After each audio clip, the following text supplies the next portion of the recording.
868-436-868-0342, and 868-0351. And now let's go live. Scriptural Discussion. Amen.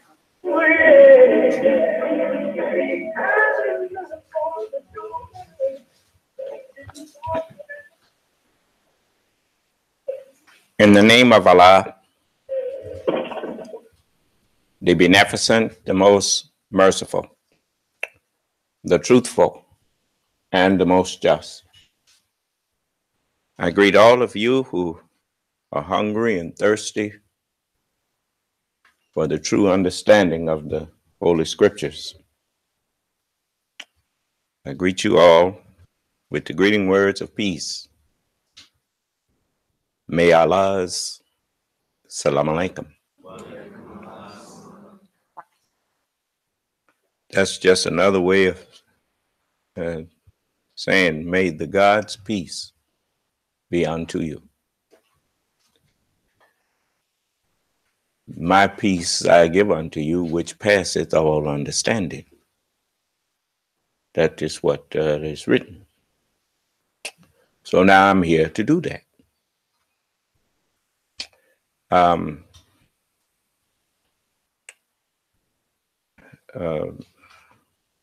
You know, if I catch any of y'all out there, hear about you out there calling you what you doing, the new nation of Islam, I'm gonna cast you behind in the hell. There ain't but one new nation of Islam, and I'm the one over it.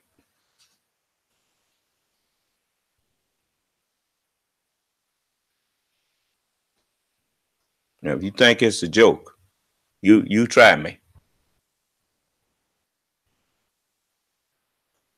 So, I want you to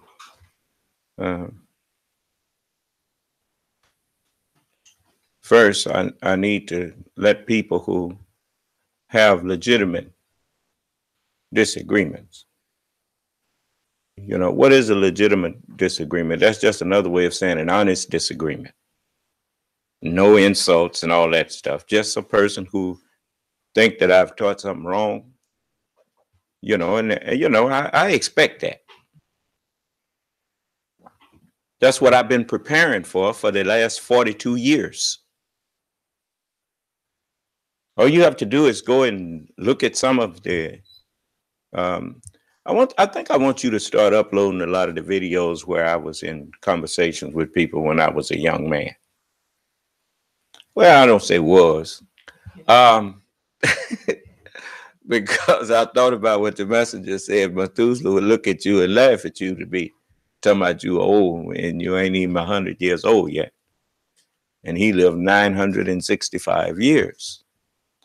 So I guess I ain't no old man. But when I was much younger, I had arguments, just arguments on and arguments and arguments and arguments. And you know, I got a few bruises. You know, I never lost an argument, but I never was satisfied.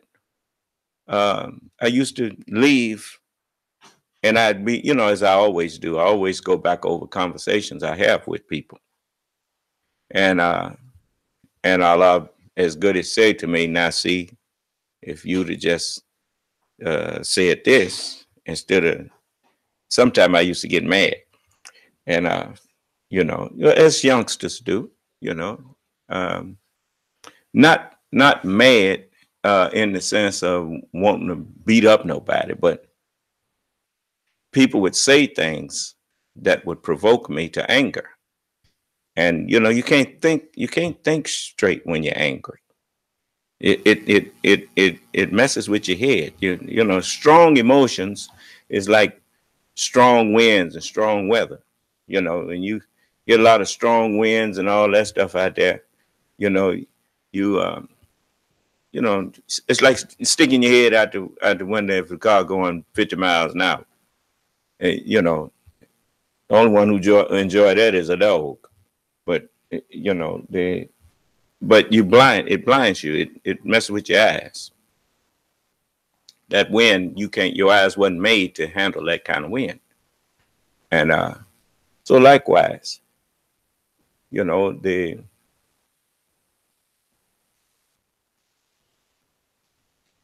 you all right? The our eyes were not made to handle that real strong winds, real strong emotions, cloud good judgment. You know, um, it's just like if you know, that's just like whenever I was in a fight. That's how I got my back teeth broke. When I really got real mad, and as long as I was just, you know, messing around, I was all right. When I got mad, then I wasn't as watchful as I should have been, and whatnot. So you need to try to stay calm. Never make important decisions while you are on an emotional high. Always stay calm. Get and the way to do that is when there are times when you may get a chance to practice containing yourself.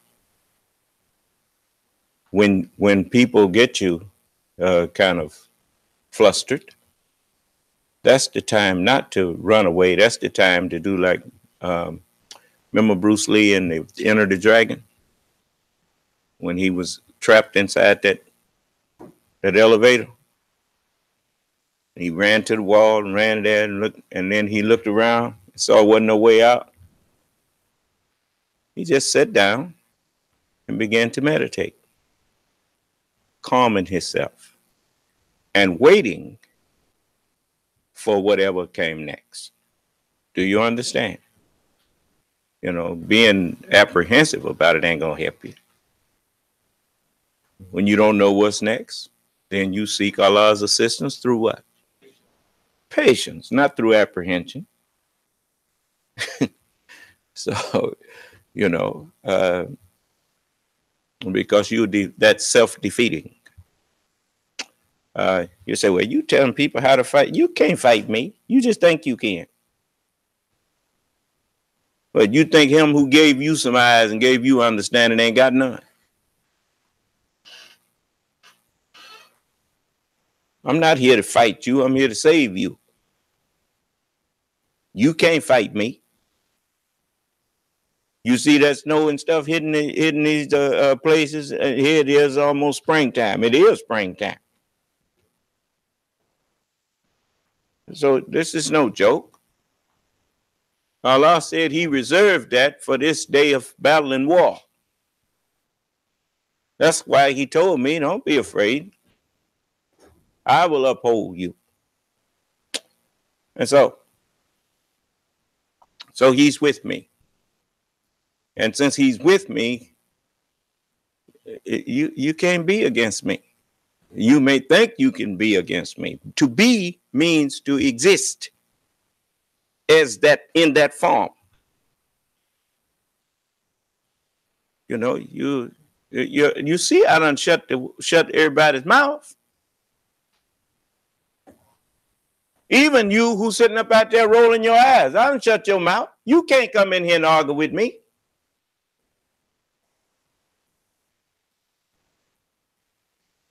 Argue what?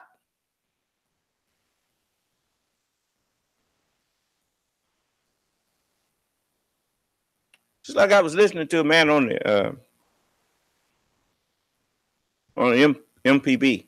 I listen to the things. Sometimes they catch my ear. I love music, but I don't love music all day long. I love. Let me see. Well, I like ice cream, but not at every meal.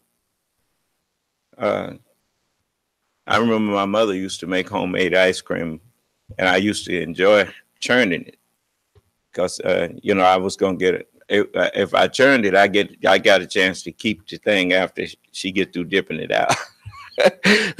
So I could lick the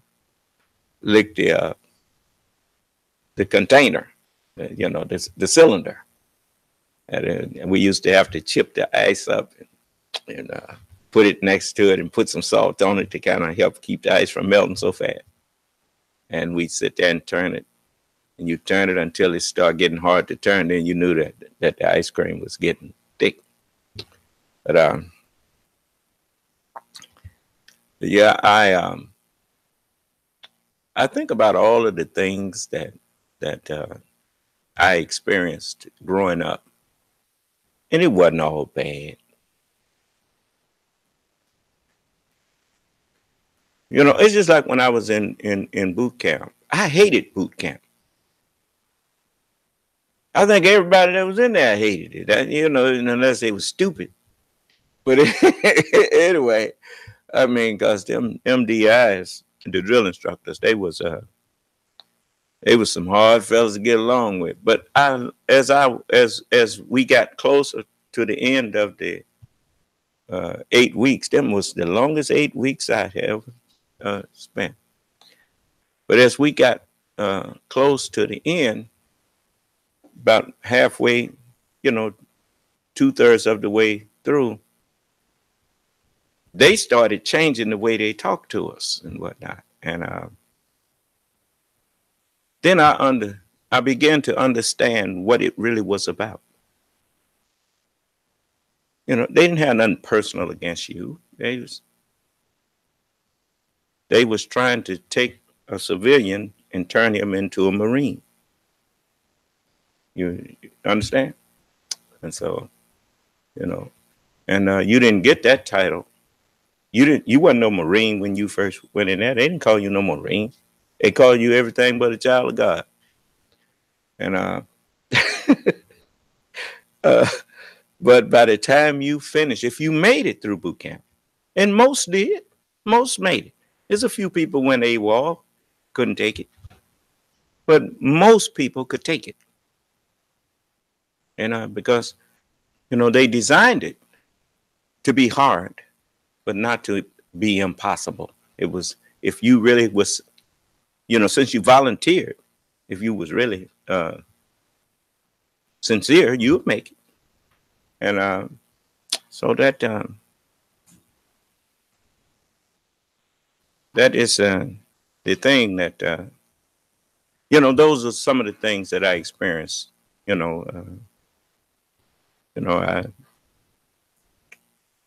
So I learned to be thankful for all of my experiences. I learned that if you, like I share with young people sometime, because I remember, I reached a point at one point in school. You notice I can read. I can do math. Because I learned not too late that since I had to be there, why not get something out of it? It's just like since I couldn't change, we can't change the fact that we couldn't change the fact that we had to be enslaved, because God's word said we would be slaves. And I don't care how much we tried to get away, just didn't happen, did it?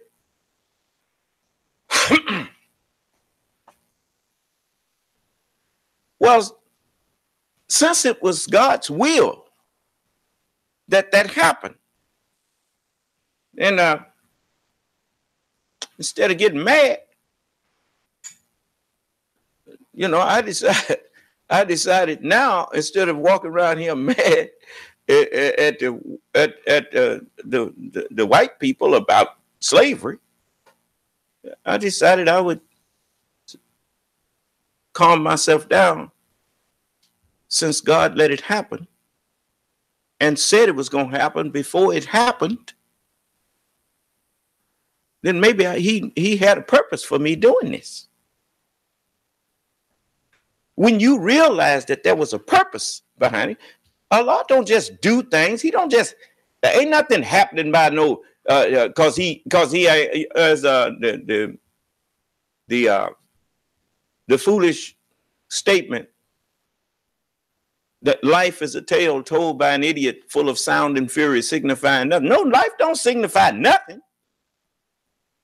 It may signify nothing to you who don't understand the plan. But Allah always had a plan. As he said, to those that believe, all things work towards the glory of God. You see? How in the world are you going to be ready to meet? I mean, if you don't understand who we are. The messenger taught me who I am. He said, who is the original man? He said, the original man. He didn't say who was the original man. He said, who is the original man?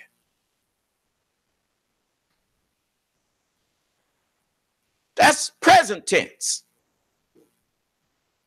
Well, if we look for a new heaven and a new earth wherein righteousness is dwelling, and we don't see that now, well, then there got to be a first man of that new world. So the question was asked, who is that first man? And he answered it. He said, the original man is the Asiatic black man. Didn't say the original man is the African American. Said the original man is the Asiatic black man. The maker, the owner, the cream of the planet Earth.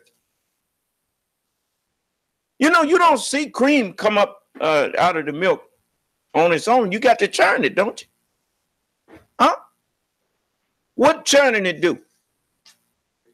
What's another way of defining churning it? What does a churn do?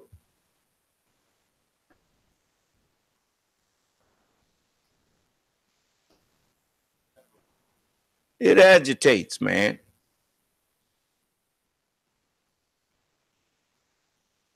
It puts the milk in motion. Agitates it. Don't leave it calm. Because you got to shake something out of it. Huh? To get butter from milk, what you got to do to it? Remember that song? Yeah. To get butter from milk, you got to churn it. Yeah. You got to agitate it. So, the messenger called the black man. He said he's the cream of the planet Earth. Got to get it all upset, get it all shook up. He said because the coming of white people didn't just happen. The man who came up with the idea to make white people was born out of dissatisfaction. Wasn't nothing new. He made something new. He made a totally corrupt people. They wasn't corrupt from their flesh. That's why you notice you hardly ever hear white people refer to each other in the news as a white man.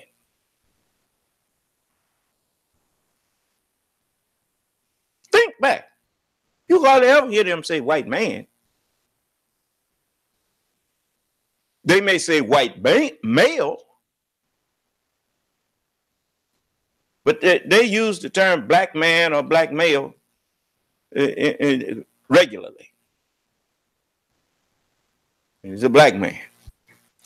But he generally, he will say if it's white people, it would say a white male or a white person. Yes. You know, or a Caucasian person. Because You know, as Allah told him, I will not meet thee as a man. Why?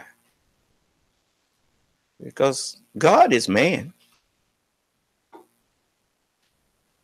The the the devil, you remember now, the black man is the only self-created man on the earth.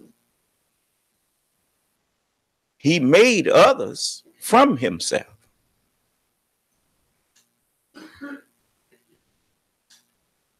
So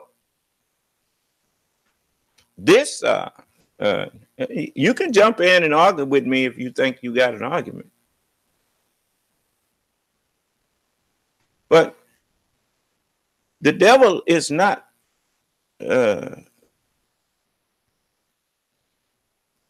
created being in the sense that he's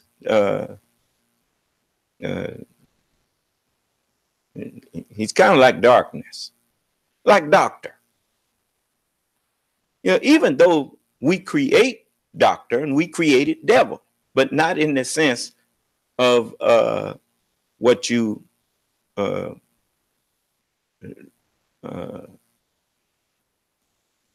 what we say about black man, because the black man is the result of the mind that was in matter that created a form to house itself in, other than just being in matter without a particular body. Do you understand? So I'm not going to get into a whole lot, but you notice, you hear this, the scripture says God has no respect of what? Of the persons of men, of the titles of men. Do you understand?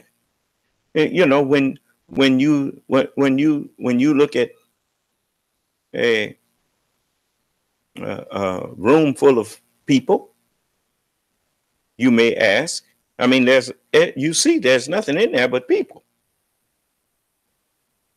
But when you ask, is there a doctor here? Then you are asking for the personification, the personification of medical knowledge. You don't say, is there any medical knowledge in here? You ask, is there a doctor in the house? Because he is the personification of the medical knowledge. Do you understand? He became that. He was made that. Do you understand? He wasn't born that from his mother's womb, but he was born that from the womb that we created from us. A deep sleep fell upon Adam. God caused the what? God caused it, didn't he? And then took out of the man a rib. Well, that's a bad way of putting it, but that's basically true, because where are your lungs located? Between your spine and your ribs, right? So God took a sound from between the back and the ribs of the man and made a school, a womb for minds. Do you understand? Adam, inform them of their names. In other words, he made a womb for the mind, a womb man. Do you understand? Okay. A womb for man, a womb for mind. And that's where you start reproducing. You start making personifications of knowledge. Words become flesh. Do you understand? Yeah.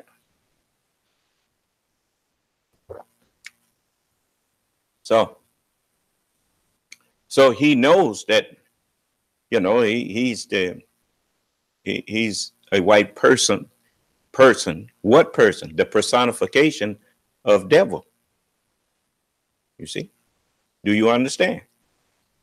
And so if he wants to argue with me about it, if you can prove I'm teaching something wrong, I'll give you $20,000 and I won't teach no more. And if you want me to, you bring the pistol and I will stick it to my own head and blow my brains out for standing up here lying.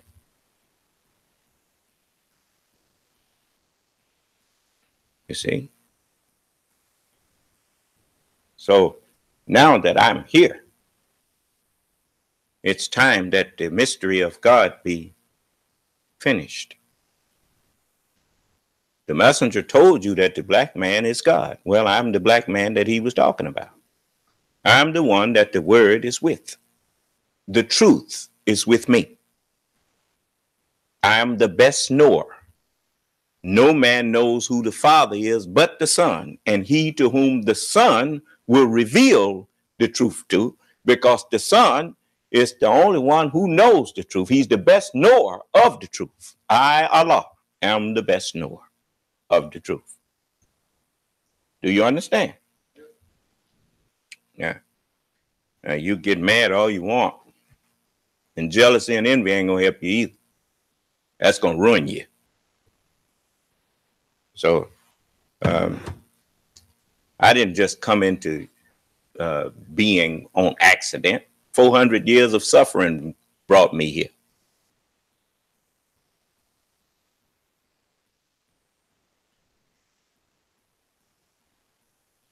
Is that like that game hide and go seek? You notice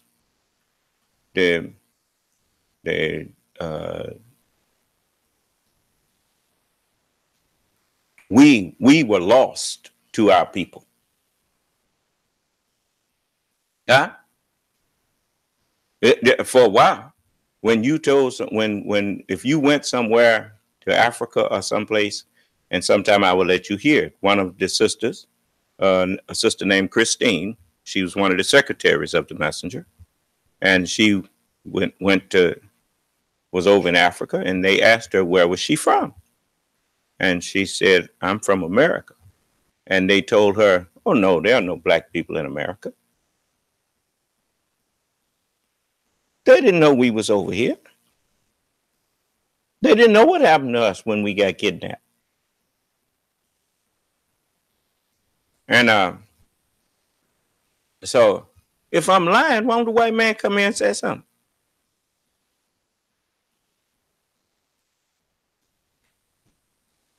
So they didn't know we were here. So when we was growing up, we had a little game called hide and go seek. And we counted by fives. Say 5, 10, 15, 20, 25, 30, 35, 40, 45, 50, 55, 60, 65, 70, 75, 80, 85, 90, 95, 100. 10 feet around my base is it. Ready or not, here I come. And everybody be hiding when you get through counting at the tree and with your eyes closed. Then you have to go find them. And you find them, and then you have to beat them back to the base. And whoever was the last, whoever was the last one, they became the one who had to. The last one, if they beat you to the tree and touched it for you, then they didn't have to go be the one to search. But if you caught one and beat one to the tree and you didn't catch nobody else, when everybody had been found and whatnot, that one became the one who had to search. And so Allah has 100 attributes. So we counted up to 100. And once you have 100, then the one that just a little game that we didn't know why we played it. But when you have the 100, then ready or not, here I come. And Be ye also ready when an hour that you think not and look not for him who cometh. Now let's face it. You just had one experience with something that you thought you wasn't going to never see. And it just popped up, a black president. That's teach you that things that you think never would happen, sometimes they do happen. And he wasn't no dumbbell either.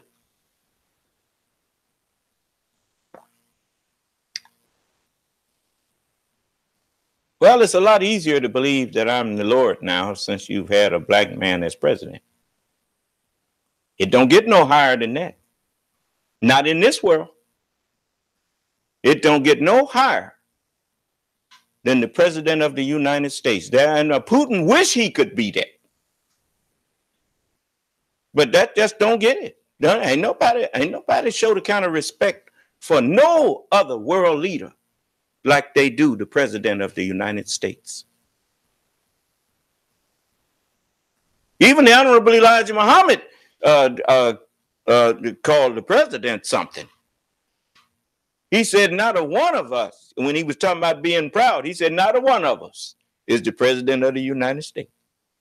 Now, if you was that, you had something to be proud of. That's what he was saying. But you ain't that. And so now we had a young man that was president of the United States.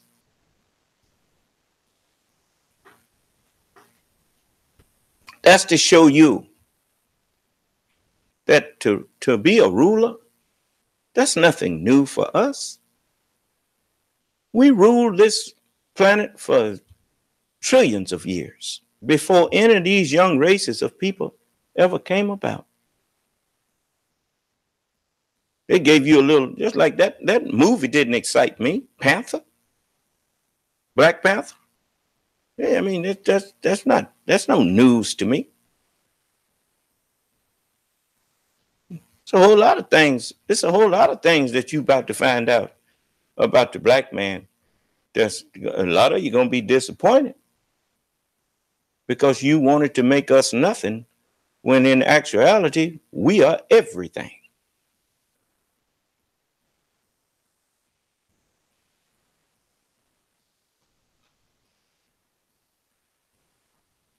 So, you know, the black man is let me show you something. I like to keep a little what you call a little bit around to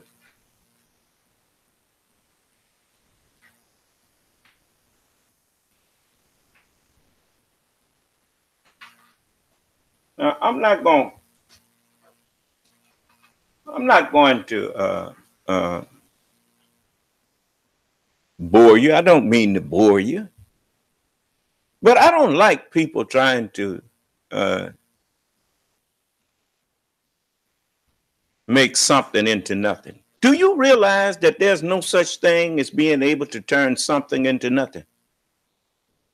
You can't make a grain of sand into nothing.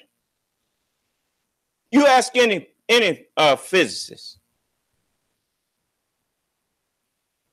if you keep cutting a grain of sand into half, would you ever get to the end of it? He would tell you theoretically, no.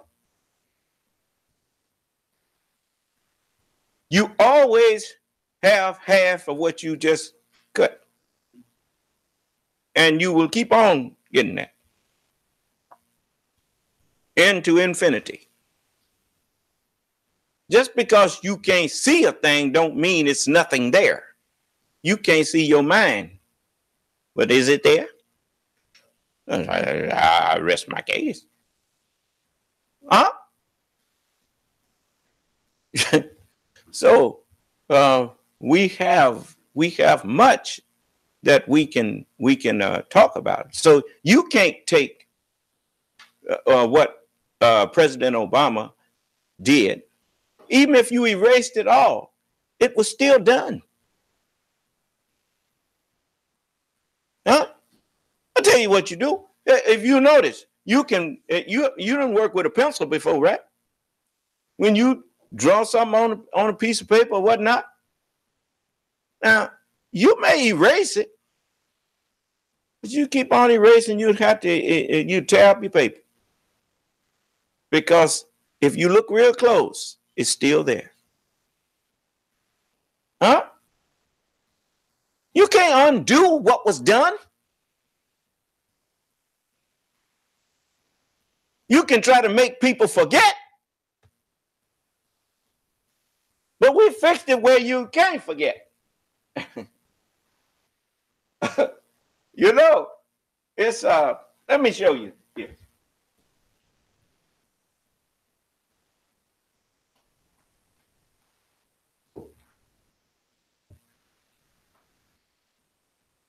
My little brother older than President Obama.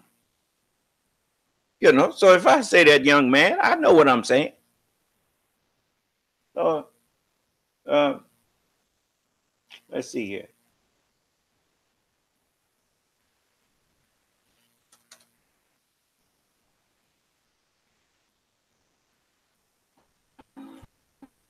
Always impressed me was the calm. This is someone who walked into office faced with multiple crises. Each one of them could sink the country. But he was always calmer than the rest of us. From his first days in office, the difficult choices he made as president would not only shape the country's future, but reveal the character of the man. This is an economy right now that can't find the bottom of bad news. Dire predictions of once-in-a-century financial crisis. Could you imagine Donald Trump being president during that time? Come on, Mr. Trump. Ain't no way they couldn't have paid you to get in there.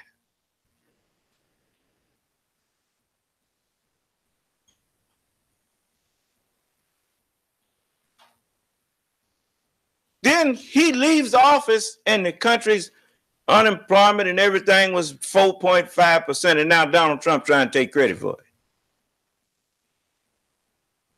Just wait. The 6 months surrounding January 2009 is the worst 6 months ever.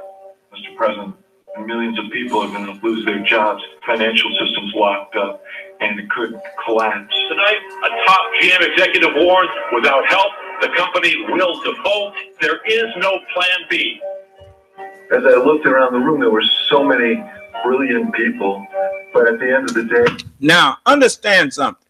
All you who think you hate white people, this is white people talking about a black president that they lift up and had respect for.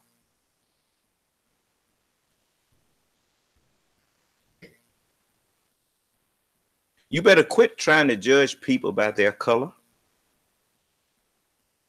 You better start looking at the person, the inner person that's really conducting the affair. The mind conducts the body. The body don't conduct the mind. The mind tells the body how to act. The mind tells the tongue what to say.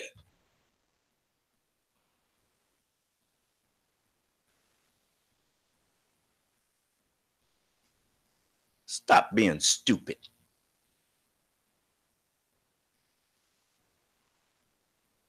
Because as long as you think that the body is the culprit, you are the tool of the devil. And he was to deceive you until you recognize that the devil that you should have been trying to go after was the one that you can't see every time you look in the mirror. How in the world you gonna get the beam out of your brother's eye? I should say the mote out of your brother's eye when you don't realize that you need to first cast the devil out of yours.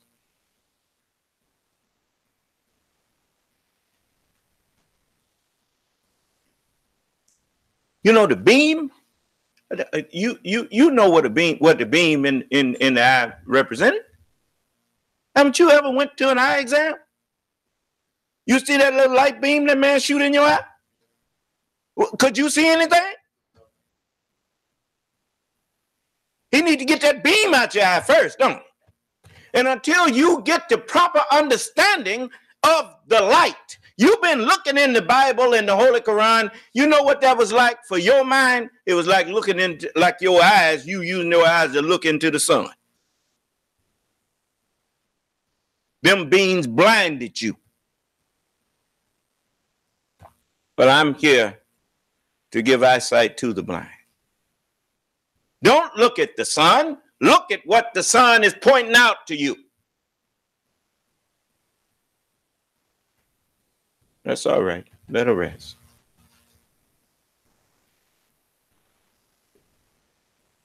If you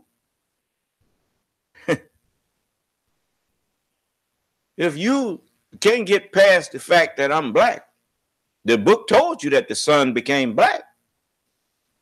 That's right there in Revelation, around the 6th chapter. So ain't no sense in you getting all huffy and upset. The son of perdition was white.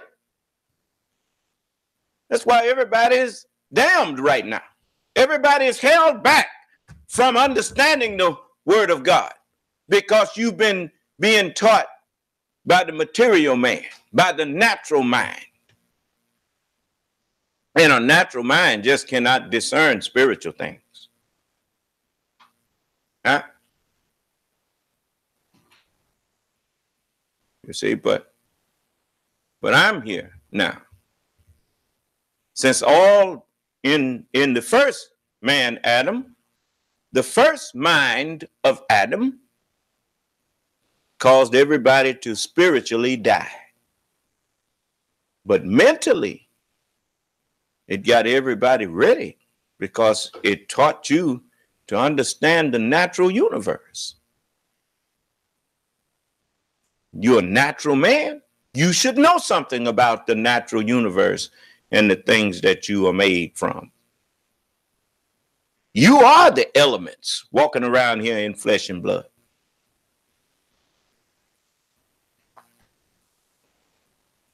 You know, don't be thinking that I got some of this from some Babylon 5. They got what they got from me.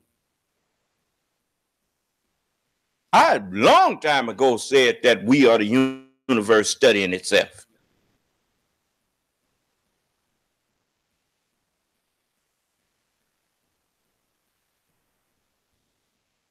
So, when we say God of the universe, most people get all messed up in the head. Well, we are the only creatures that we know of that create. We don't like our environment. We think up a way to change it. We create a way to change it. When you think up stuff, you create stuff. The mind, the brain, is the throne of the creator. When you understand that the mind creates, that's what the mind does. The mind is the creator. Well, then we all create. No, you are creators, all right. But Allah is the best of the creators. That's what the Holy Quran said. Do you forsake the best of the creators? The best mind is the one that you need to humble yourself and let guide you.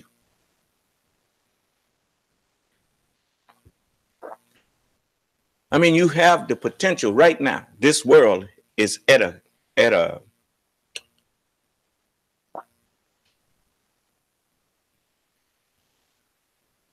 crossroad. There. Yeah. You got all the technology you need to master this universe. If you learn to first master yourself. If a man cannot, it's just like George Washington. He was endowed with vision, and he warned his people that above all of man's habits and things that will make him prosperous. I'm gonna quote him. I'm not gonna. I got it here, so ain't no sense in not quoting him, since he, of all of the dispositions, I'll show you in a minute. Just a minute.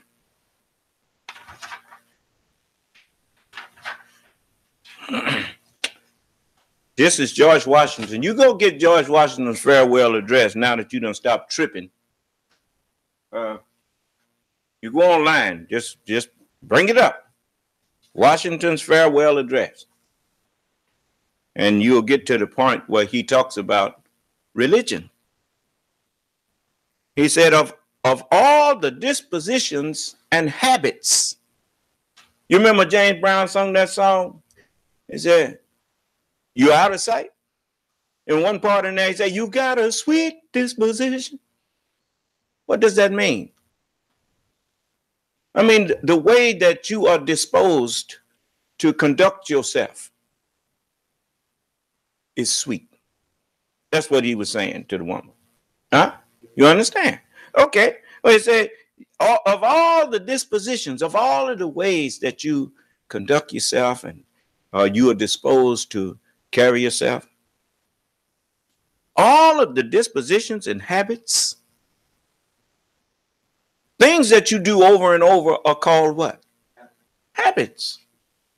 Of all the dispositions and habits, frames of mind that you take in, and the habits that those frames of mind create,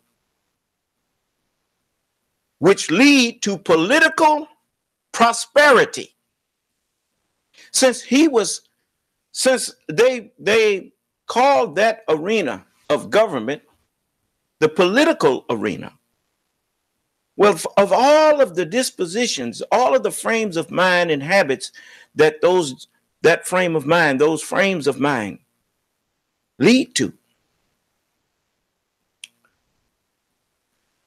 for political prosperity, religion and morality are indispensable supports.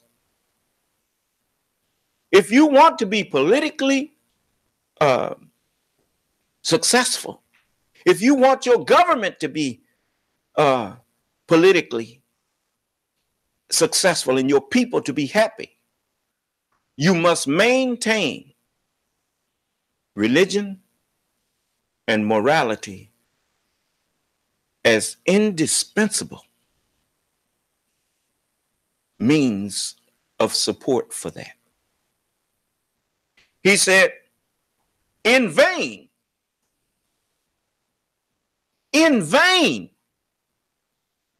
V-A-I-N, in vain would that man claim the tribute of patriotism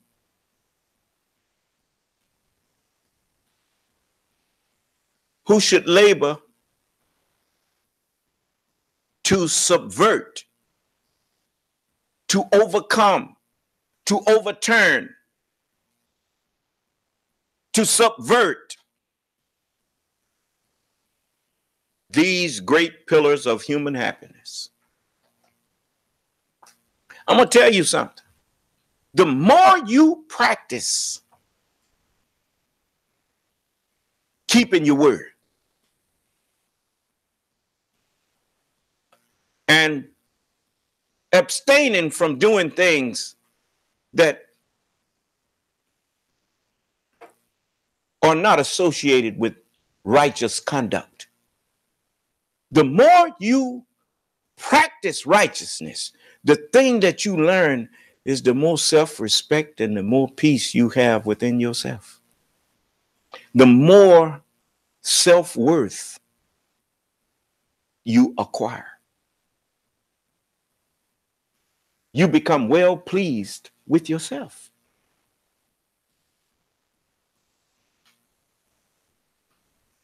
As the messenger said to me, he said, the more you practice Islam, the more you want to practice it. That's true. And so the founding fathers, one of the founding fathers, the father of this nation, these was his parting words to his people. You have men who claim to believe in the Constitution. All these Second Amendment people, I mean, you think they was constitutional, they love the Constitution, right? Then why are they trying to force religious beliefs on people? Religion is not to be forced on anyone. It's just like people who think they need to go out and beat up homosexuals and lesbians. God didn't tell you you was going to punish them. He's the one that threatened them. He didn't mean for you to be going around threatening them. He told you to treat people like you want to be treated. And he told me to warn people. So that's what I do. But as far as trying to force my religion on anybody, I'm not trying to force my religion on nobody. I train my children up in the way that they ought to go. And when they reach a certain age, if they want to leave, bye. But know this. I ain't with you. You walk out on me, you turn your back on Allah, then you turn your back on me. And as far as I'm concerned, you ain't no different than a stranger. You no child of mine. I hope you understand me.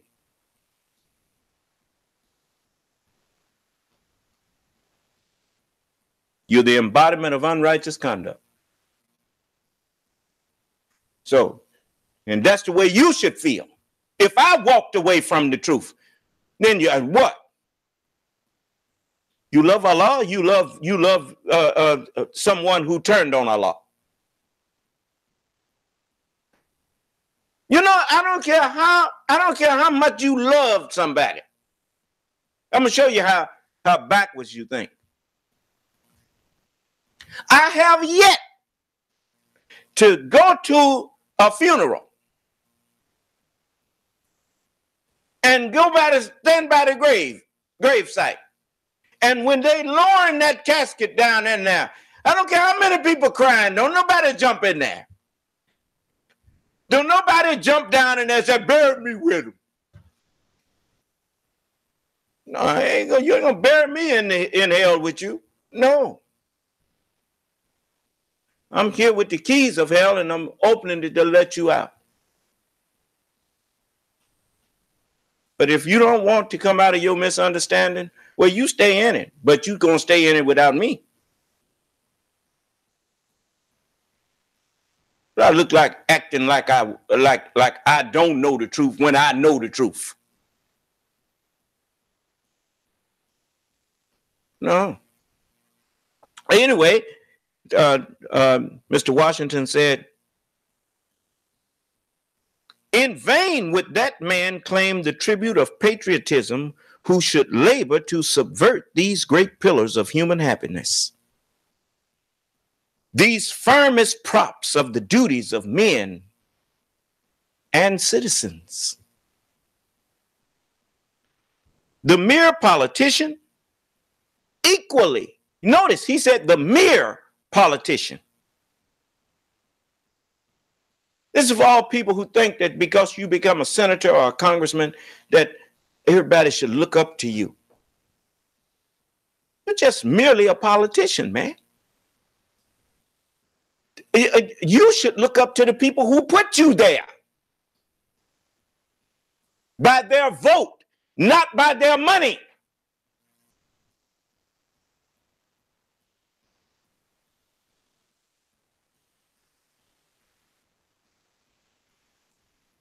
For you take the same oath, all of you takes the same oath,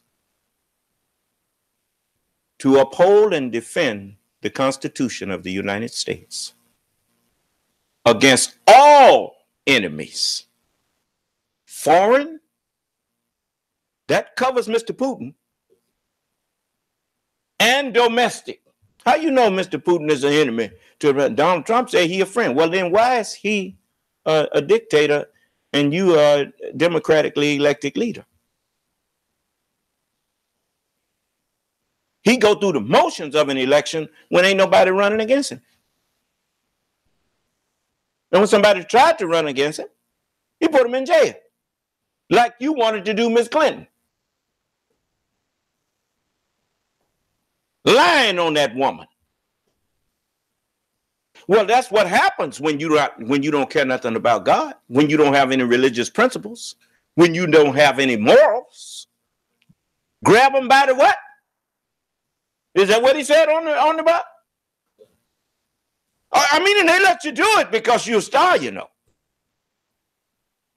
Well, they finding out that some of them don't let you do it and get away with it. Huh?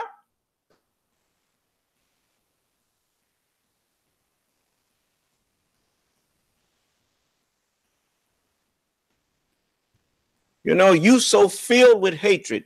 You know what your hatred gonna cost you? It's gonna cost you the greatest nation that had ever been came into existence, because you was too stupid to recognize what you had in the way. Look, if you really would try to respect your Constitution instead of trashing it, you would discover that America is the closest thing to what, as the Holy Quran says, those who was nearest to the prophets in their faith and in their beliefs, and in other words, in their friendship. God said, you're my friend if you what? Do whatsoever I command you. Those nearest to the prophets in friendship are those who say we are Christians. I keep thinking about that police officer that got shot 12 times defending a Sikh temple. He ain't no Sikh. Huh? Why should he put his life on the line for them? Because they had a constitutional right given by his government, the government that he represents. And he took an oath to uphold the Constitution. You're not upholding the Constitution unless you are protecting the rights of those that the Constitution says you believe in. Greater love hath no man than this, that he laid down his life for his friend. Every day they get up, they go out to meet danger.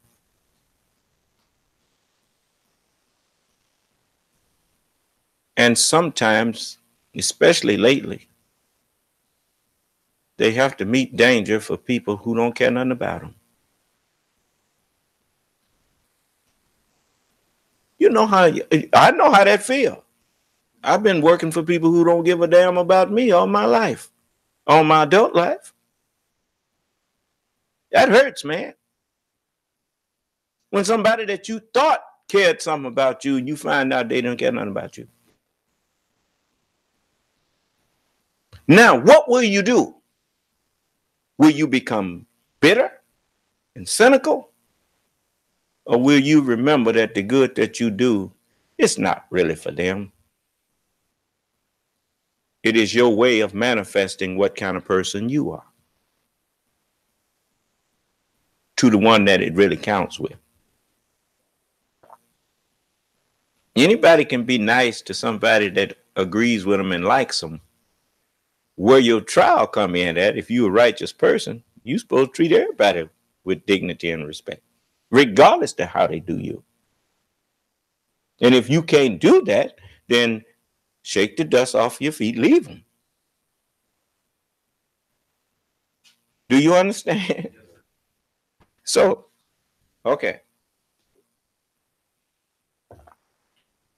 So, George Washington goes on to say, he said, the mere politician, equally with the pious man, ought to respect and cherish religious principles and morality.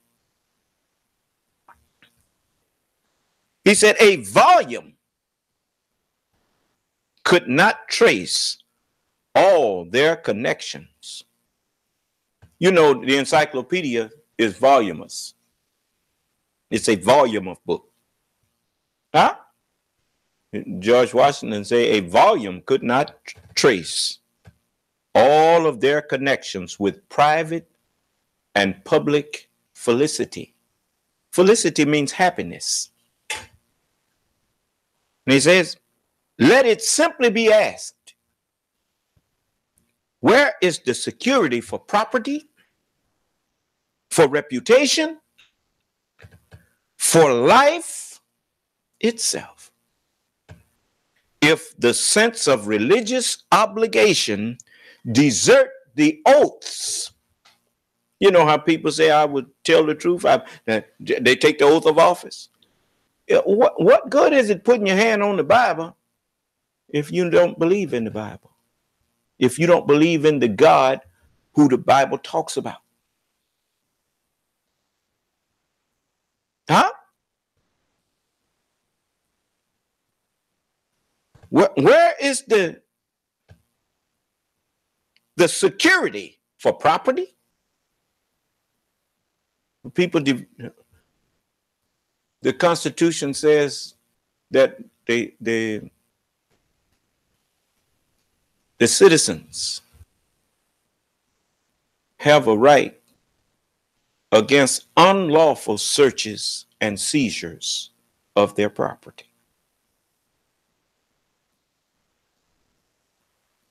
You got to have some kind of religious principles and moral uprightness to abide by that, especially if you are in the position of authority.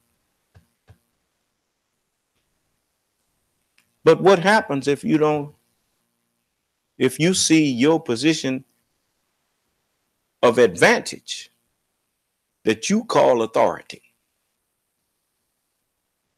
as a means of defrauding people out of their property? That's what happens when you throw away religious principles. You see, what stops the king or the ruler from being unjust? He must fear God. If he does not believe that there is a God, then he feels that he does not have to answer to no one. Pharaoh, he didn't know of no God but himself, right?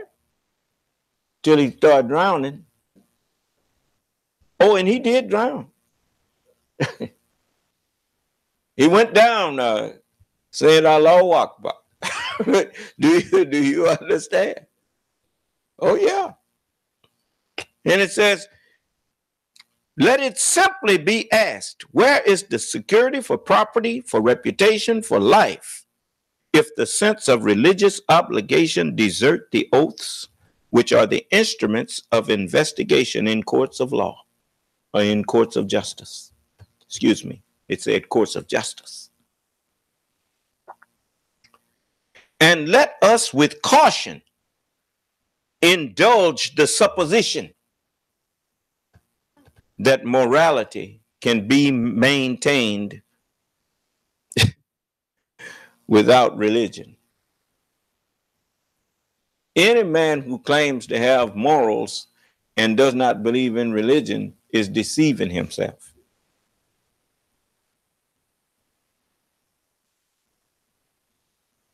Now, when I say religion, I'm not talking about this stuff y'all call religion. Your religions ain't no more than a bunch of pile of filthy rags. I'm talking about what I'm teaching.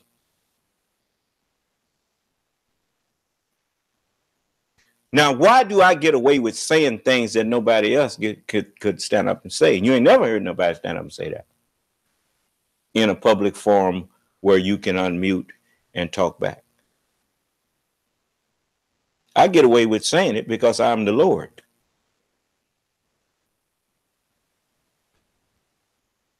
And you can get mad all you want. It's going to become clear to you that it's something going on with me that ain't going on with nobody else pretty soon.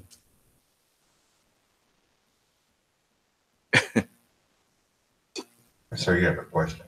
Yes. Hebrew sister asks, so are we supposed to love white people even though it's white people? It ain't about loving white people. If you want the truth, you're supposed to treat all human beings like you want to be treated. What love got to do with it?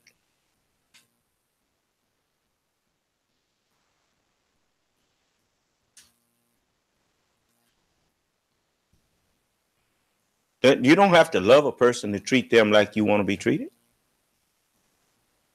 But you do have to love yourself. Because only a fool expects to be treated nice by other people while they mistreating them.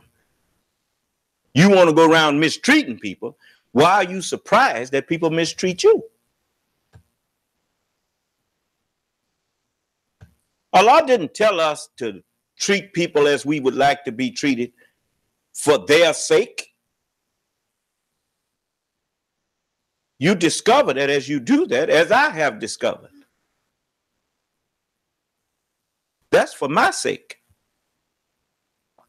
I can't stop nobody from hating me, but I can sure stop it from being justified.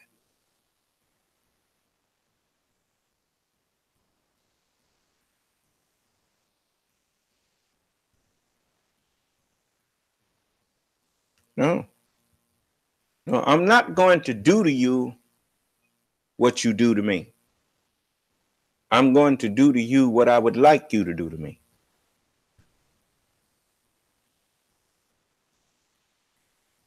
If everybody did that, there wouldn't be no wars. There wouldn't be nobody stealing from nobody. There wouldn't be nobody shooting nobody. There wouldn't be nobody cursing at nobody. There wouldn't be nobody doing any wrong to anyone because they don't want it done to themselves. So that's the way of peace.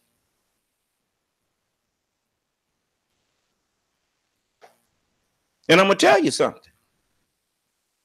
When you understand what that evokes from people, you will discover that that is what Allah is teaching us. How to create love.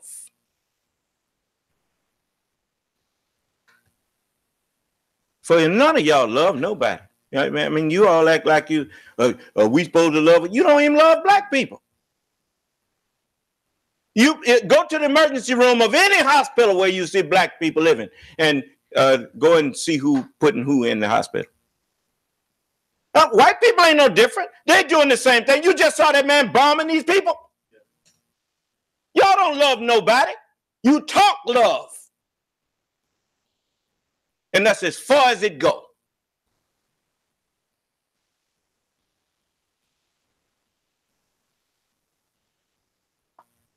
Love is expressed through actions.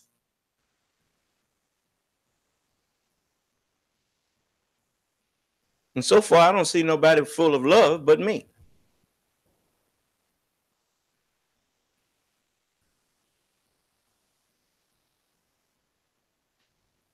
I'm always trying to figure out a way to help people.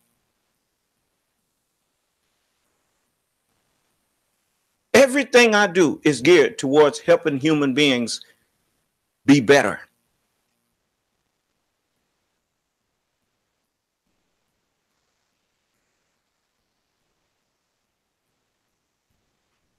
Everything that most of you all do, you claim you want to help people, but you always put a price tag on it.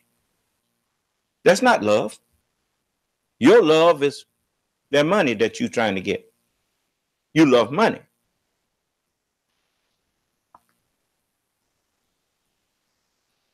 So you write books on books on books on books on books, and you put them up for sale after some calamity hits somebody or whatnot, and you sell them the solution.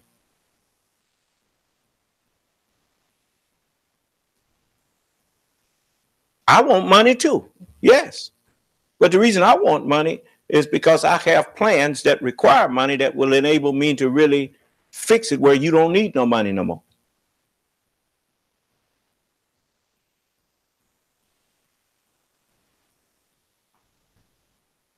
So, but anyway, he says,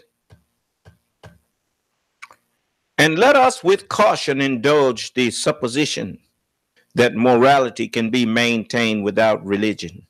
Whatever may be conceded to the influence of refined education, in other words, to the influence of the natural knowledge on minds of peculiar structure, of, doctors, lawyers, of peculiar structure. He says, reason and experience. You know what reason is? It is understanding. Huh? Reason and experience both forbid us to expect that national morality can prevail in the exclusion, meaning when you exclude, in the exclusion of religious principle.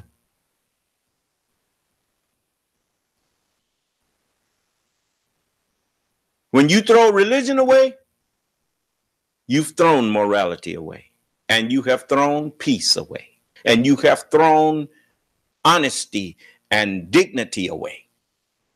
That's how you got a man in the presidential office now that has no dignity at all. He does not care who he disrespects. Well, I guess he does. He don't disrespect Vladimir Putin. At least not openly. But in his mind, he cussing him out. Don't nobody like to be bullied. Don't nobody like to be afraid of somebody. I mean, they,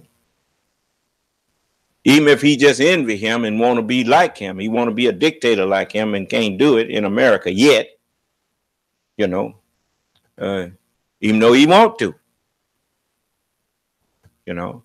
but because he think they got his back.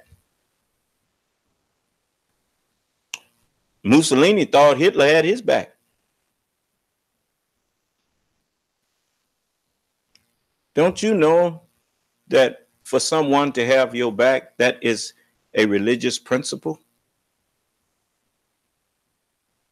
There is no honor among criminals, among wolves.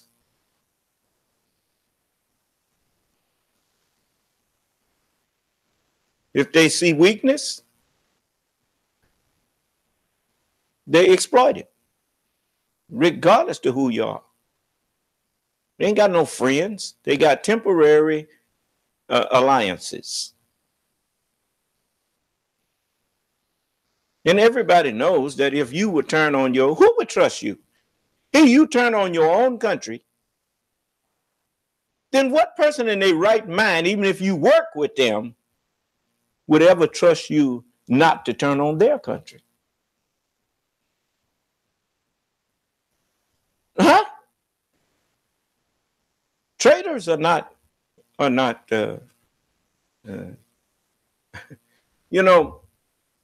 Now, I will grant you this. One thing that America has going for it that others don't is that people come here and discover that a lot of what they heard is just not true.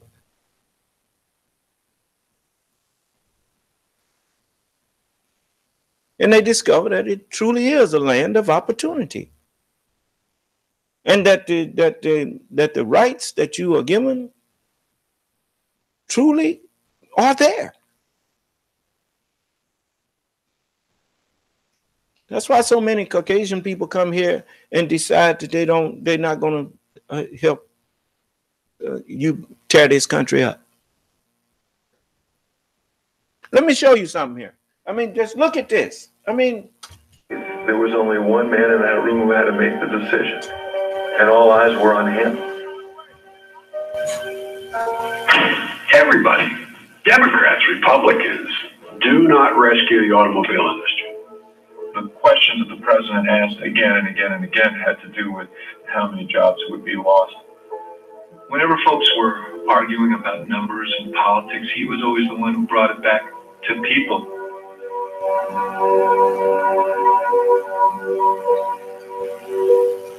Every night, he's up until 2 o'clock in the morning with his big stack of briefing books. That's what he's doing after the girls go to bed. now you heard what they said, and we all know it's true. That they were saying, let the automobile industry fail. They deserve it. That's what they were saying. I told you, running a country is not like running a business. It's like running your household. A president is supposed to be more like a father than a businessman. He wasn't, yeah, he may have been angry with the way the automobile industry conducted itself, making all them cars that was rusting out and all that kind of thing. But he thought about the people who worked in those factories. Wasn't their fault because they got inferior metal and produced that. That was the ones who call themselves saving money, call themselves cutting corners, and it came back and bit them. Don't no father say, well, the hell with the whole children, with all the children, the hell with everybody. No, he can't say that. So his fatherly instinct took over, which is what you want a president to have. Empathy. What is this going to do to all of those millions of people who work for the automobile industry? You can't let that fail. We can't let it fail. And that would have been the insulting. Is you talk about insult to injury? America was the cutting edge. The country who are for the most part invented automobiles. But what America look like going out of business?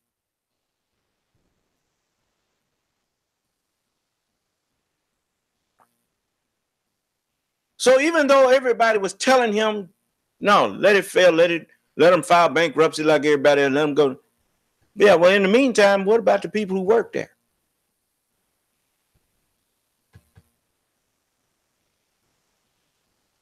So he proceeded with that bailout.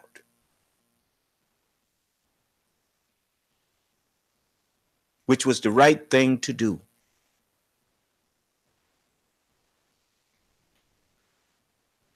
You know, it's like I told you, if I'm going to be killed, I'm going to be killed for being who I am, not who somebody said I am. I ain't going to let you come out here and misrepresent me.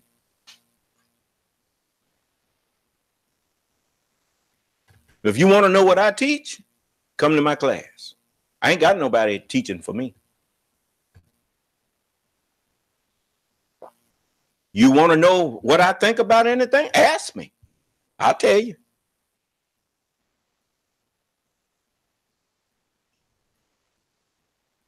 So he was the president. It's okay to have advisors, but the buck stops with you.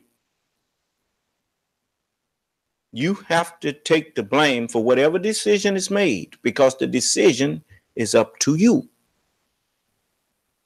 That's why it's important to surround yourself with people whose advice you respect, but don't put them in your seat.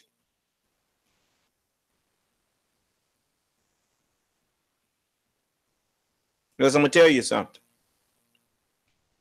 It's just like every married man knows that if he got married when he was young, man, you didn't have the slightest clue to how to do that. But when you did it and tried to do the best you could, just like having children, don't nobody know how to raise children until they get some. Then you start realizing that it's a whole different thing when you the one got to be the mama and the daddy. Huh? Then you start recalling, what did your daddy do? What did your mama do? And then you discover that maybe that day's so bad. Maybe that's what I need to do. Do you understand? If you're smart, you call on the experiences that you saw with others. Any president that's worth his salt would look at situations. President Obama didn't just snatch out of thin air what to do during that recession and almost depression. He remembered what Mr. Roosevelt did. And he tried to get the Congress to do the same thing. And they was doing everything they could not to do it. Because Putin was playing chess. I mean, he was putting his people in positions. The Norquist got a whole list of them in there. The 200 and some people in the House of Representatives done signed his pledge. He owned them. But anyway, I hope Mr. Mueller and them go get every one of them. Kick them out. I'm told about 38 of them, 39 of them done said they ain't gonna run no more. Get the other 190. Everybody that signed that pledge, you don't need to be running no more. You get out of Congress.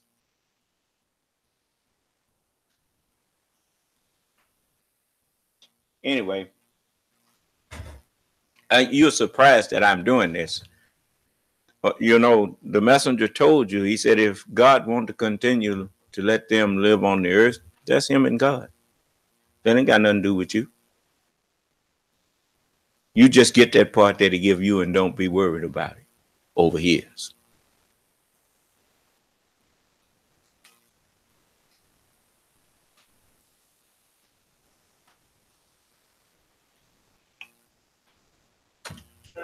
He does his homework, analyzing the issues, ensuring that he is prepared. He really didn't care about the politics. He weighed the politics like any politician would. But at the end of the day, he was always willing to lose in order to do the right thing. Always.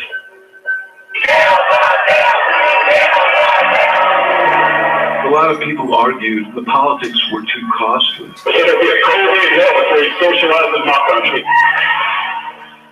Rahm Emanuel came to him and said, you're going to have to pull the bill, because if you push this legislation, you will lose in 2012.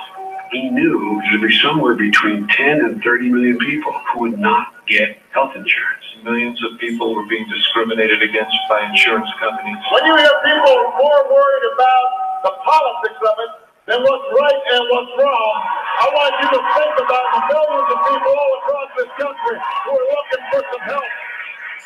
He's thinking to himself, if I decide not to push forward, what do I say to all those people who came up to me with tears in their eyes telling me that they need this to save themselves? And if that means I'm a one-term president, then I'm a one-term president.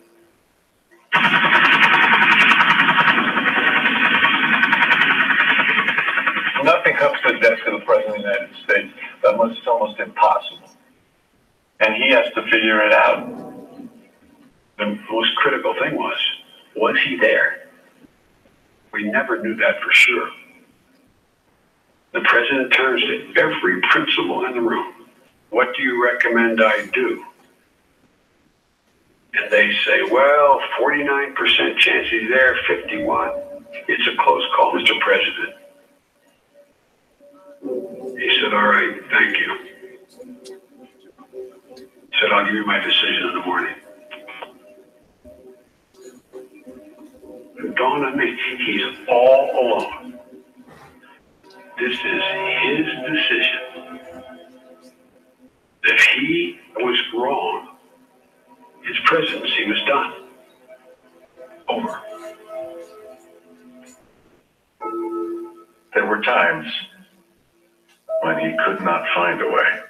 At least 14 dead, 50 injured after a lone gunman opens fire in a theater. A shooting at a school in Newtown. This is the Sandy Hook Elementary School. There are reports of a shooting at a nightclub in Orlando where there were... I walk into the Oval. His head is down, and he hands me the speech, and he doesn't look up at me. He was too emotional. He wanted to ban assault weapons, he wanted to limit magazine sizes, and he wanted to impose a universal background check. Well, all three of those concepts are going to be on the floor of the United States Senate for a vote, and they're all going to lose. Congress literally does nothing. That's the closest I came to feeling disgusted. Y'all cold? Okay. Every time I think about those kids, it gets me mad. And by the way, it happens on the streets of Chicago every day. It'll pardon me, I think I am in the most powerful office in the most powerful country on the planet.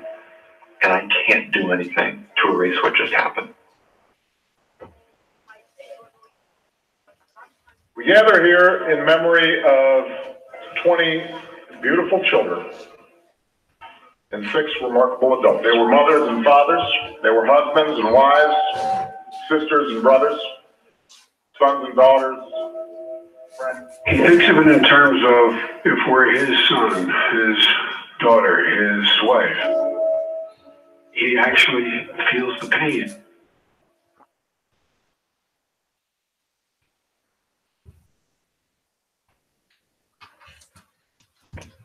You know, that's what, as you would that men do to you, do ye also unto them is about. If you see a person's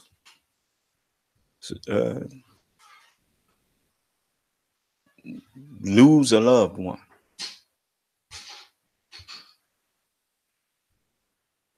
and you the president, or you especially if you the president,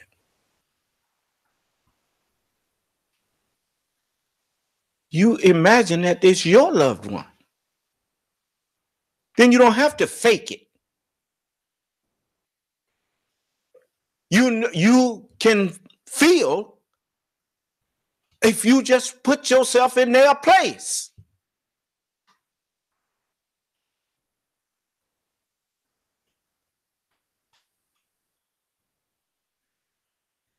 That's one of the reasons why when I used to see my children, if they pass a lick, I hit their hand, hit them right where they hit the other. They ain't go to crying. I said, don't you cry. Now you see how they feel? They learn. Don't do to others that you don't want done to yourself.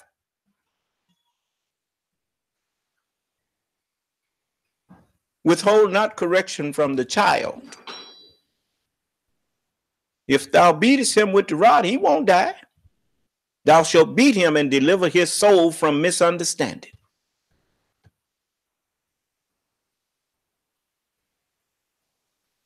That's what hell is. Hell is misunderstanding.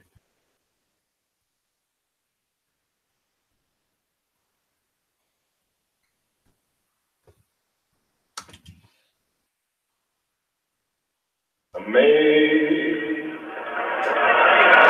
they raise how sweet the sound.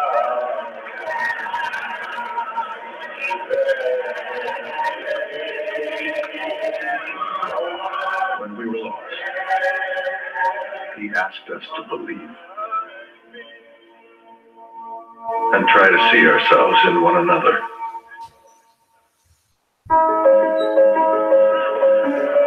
And through crisis and challenge, he kept fighting to move us forward. There's a temperament associated with being president that he uniquely has. Eyes always fixed on long-term successes. Americans don't have to worry about insurance companies discriminating against them if they have a pre-existing condition. Thanks to President Obama, General Motors is once again #1 in sales worldwide. President Obama signed an executive order aimed at eliminating the pay gap between men and women in the federal government. America deserves equal pay for equal work. Judge Sotomayor, are you prepared to take the oath? I am. Please raise your right hand. We'll offer you the chance to come out of the shadows so you can finally have the dignity of knowing you belong. Mr. Obama is the first sitting U.S. president to visit Cuba in nearly 90 years. Osama bin Laden has been brought to justice. The United States has conducted an operation that killed Osama bin Laden. He's ignited the most robust international agreement on climate change. The Paris Agreement represents the best chance to save the one planet that we've got. Obama announced a historic breakthrough with Iran today. A comprehensive long-term deal that will prevent it from obtaining a nuclear weapon.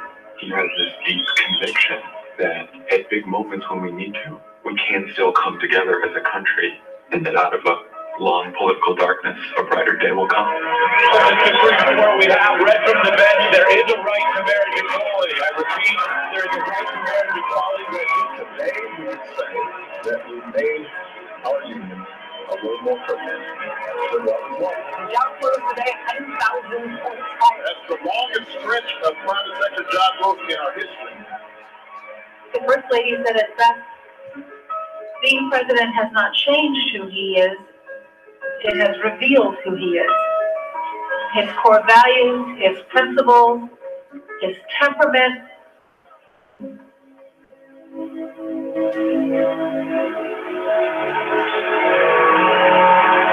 I'll just stay at it. And I'm just going to keep on staying at it as long as I'm in this office. And America will succeed. I am absolutely confident about that. In moments of turmoil and doubt and crisis, when there are no good answers, when nothing is black and white and everything is gray, he is that calm presence, that poise and dignity and grace under pressure. That is who he is.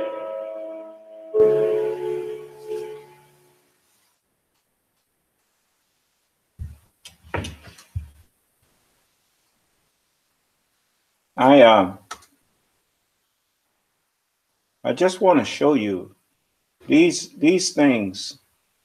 There's certain things you just can't fake.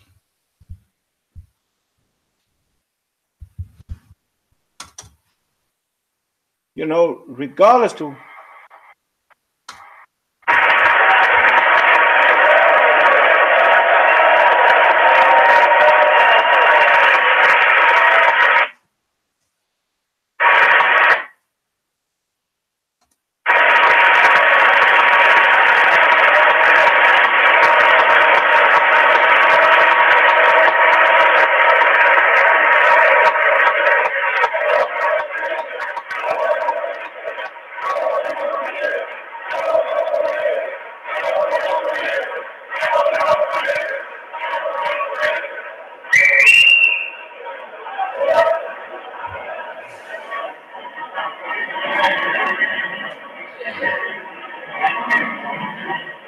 Ladies and gentlemen, Monsieur le Président, Mr. President, it is a great honor for me to thank you for being here today, and I'd like to thank you for your address to our Parliament. To thank you for being here today and for addressing this joint session of our Parliament.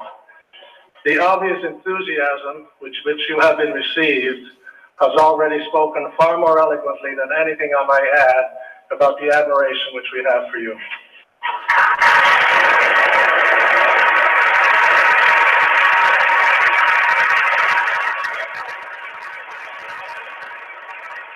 As our two countries both seek to advance the same principles that you have already mentioned, we share the same hopes and dreams, not only for ourselves, but for that of our brother nations as well. Because of this shared belief in upholding these principles, Canadians from across this great country have followed your presidency closely, and we have watched you face many challenges. But through it all, you have persisted with calm, with reason, and with an unwavering clarity of purpose. The result has been an extraordinary legacy for the American people and for the whole of the international community.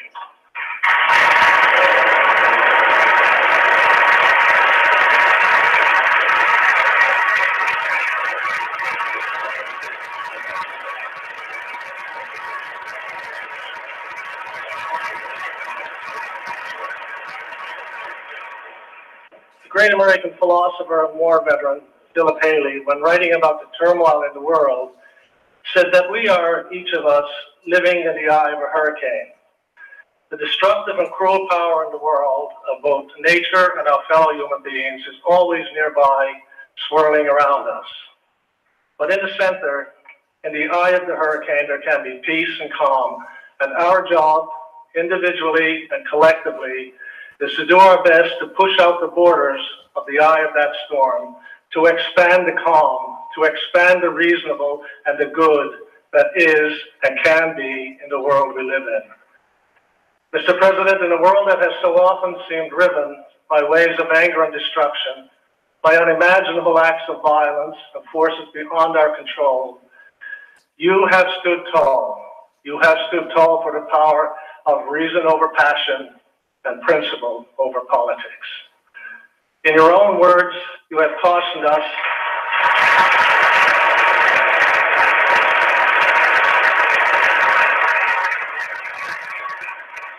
in your very own words, from the audacity of hope, you have cautioned us that we will need to remind ourselves, despite all our differences, just how much we share. Common hopes, common dreams, and above all, a bond that will not be broken.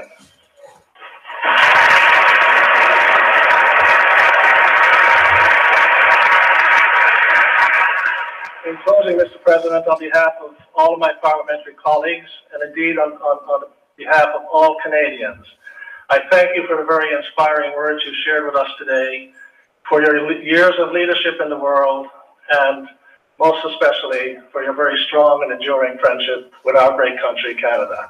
Merci beaucoup. Thank you.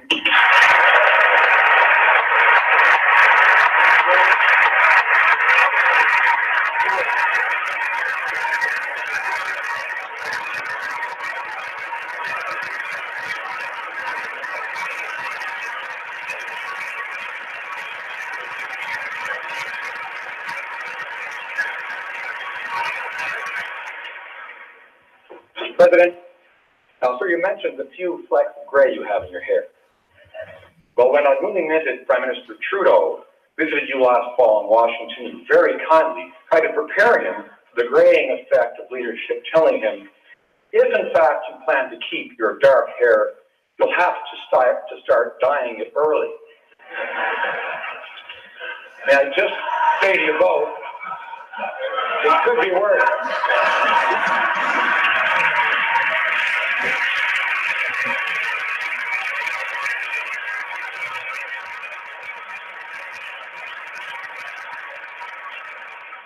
There is an inscription embedded in granite on the International Friendship Memorial that marks the opening of the St. Lawrence Seaway and Power Project, dedicated by Queen Elizabeth II and U.S. Vice President Nixon near Prescott, Ontario in 1959. It reads as follows: "This stone bears witness to the common purpose of two nations, whose frontiers are the frontiers of friendship." whose ways are the ways of freedom, and whose works are the works of peace. Almost 40 years ago, former Prime Minister Pierre Elliott Trudeau remarked in a speech to Congress, "The friendship between our two countries is so basic, so non-negotiable, that it has long since been regarded as the standard for enlightened international relations."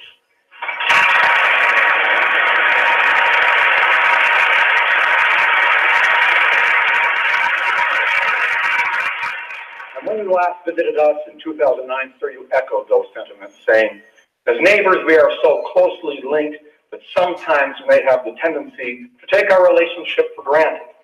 But the very success of our friendship throughout history demands we renew and deepen our cooperation here in the 21st century." And as a good neighbor, here you are again, doing just that. Mr. President, thank you for your visit, for your friendship, and for strengthening the enduring ties of family that bind our two nations together. Merci beaucoup. Au revoir. Thank you very much, and have a safe trip home.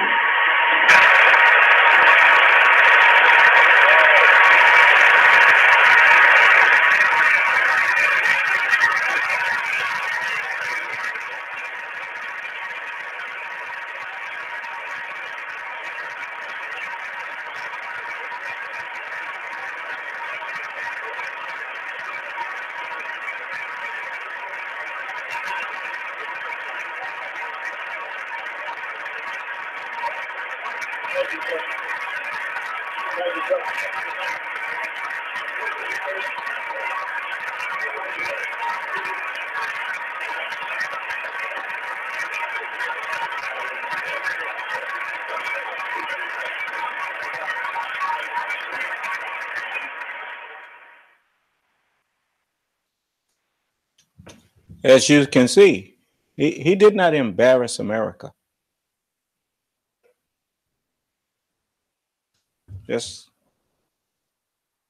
I'm gonna quit in a minute.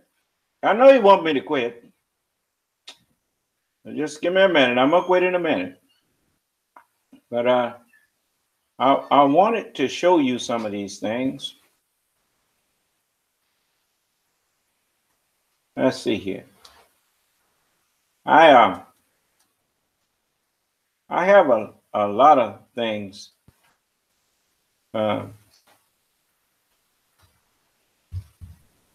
But Canada has been a long ally of America.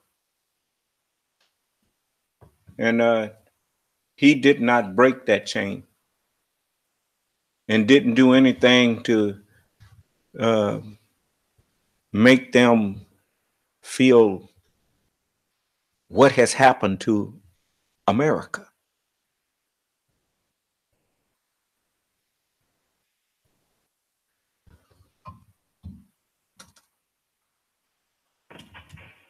Your visit to this country inevitably reminds us of our shared history, our common language, and our strong intellectual and cultural links. It also reminds us that your country twice came to the rescue of the free and democratic world when it was facing military disaster.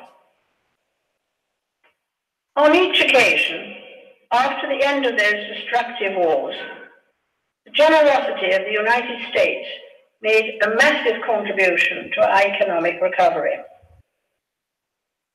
Today, the United States remains our most important ally. It is unfortunate that there are so many troubles facing the world today.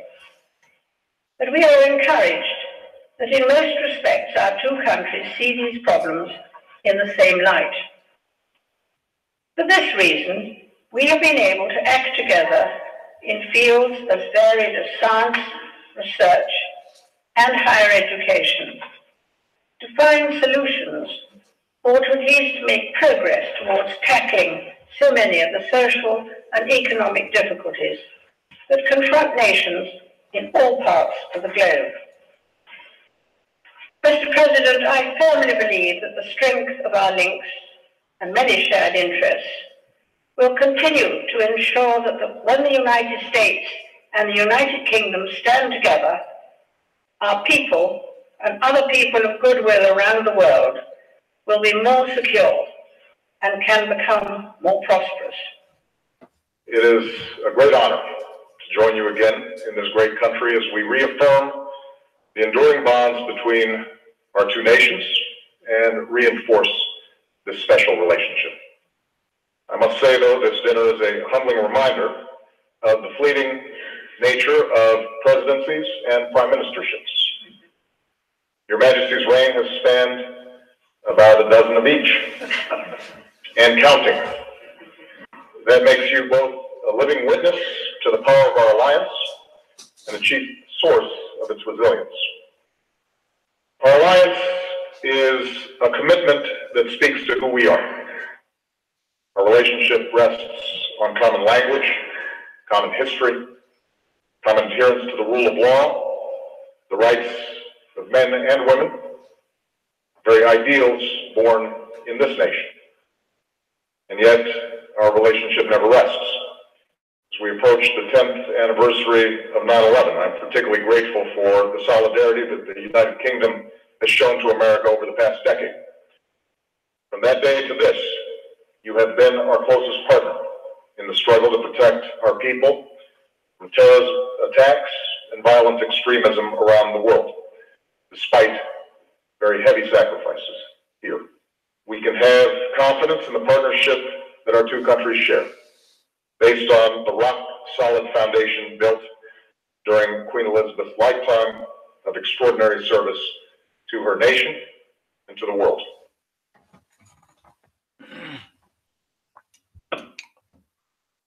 I thought I would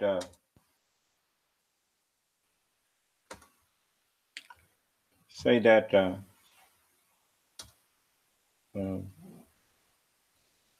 just a little reminder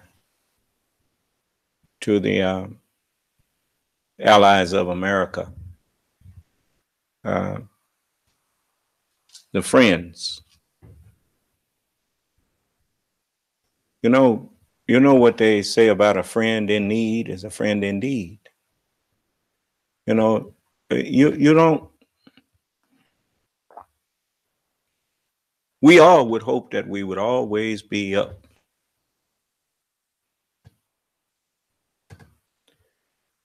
But it is in times that you slip and fall where you find out who your true friends are. You know, America going through a thing right now. Everybody see that. You know, so don't give up on us. Everything gonna be all right.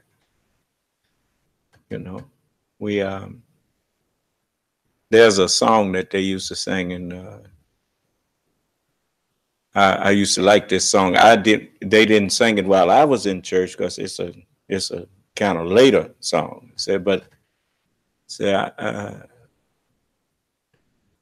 I come too far.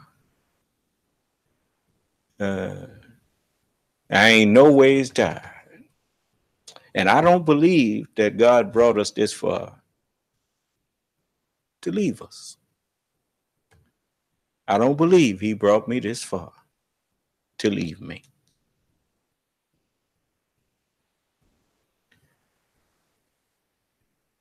Allah does not desert man. Man deserts him. The devil deserts man. So if you think that this country became great because it was just a fluke or an accident or by the power of just the founding fathers. Even the founding fathers knew that divine intervention took place.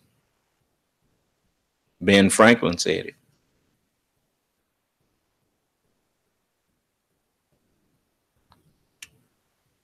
You treat others like you want to be treated and let God do the judging.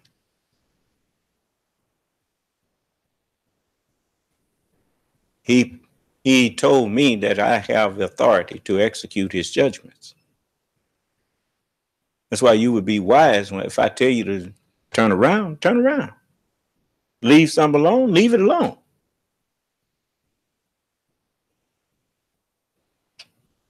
I'm not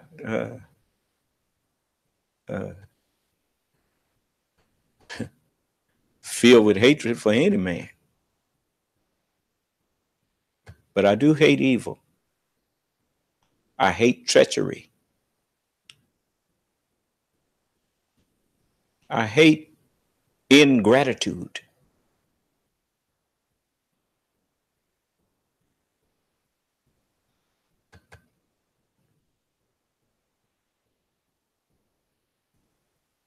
You know, I hate people that sow discord where they should be sowing unity.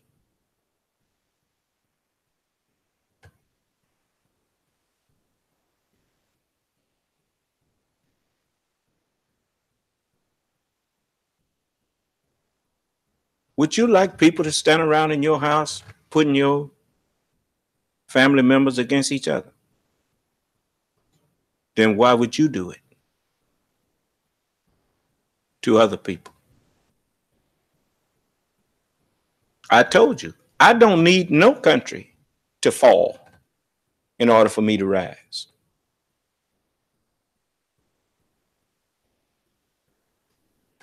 Next time you visit your bakery, look around, watch what happens when they put yeast in dough and let it sit on the table, and they can forget about it. What's happening in that dough ain't got anything going on in that bakery ain't got nothing to do with that dough rising. It gonna rise. The word of God has been put in us, and we gonna rise regardless of what happens to everybody else. So we don't have to wish ill on anyone.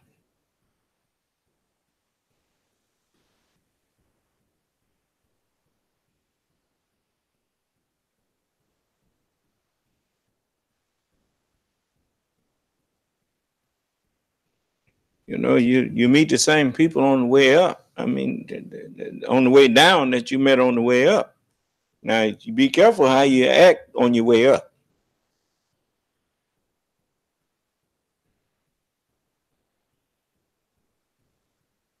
So, I want to show you something else here now.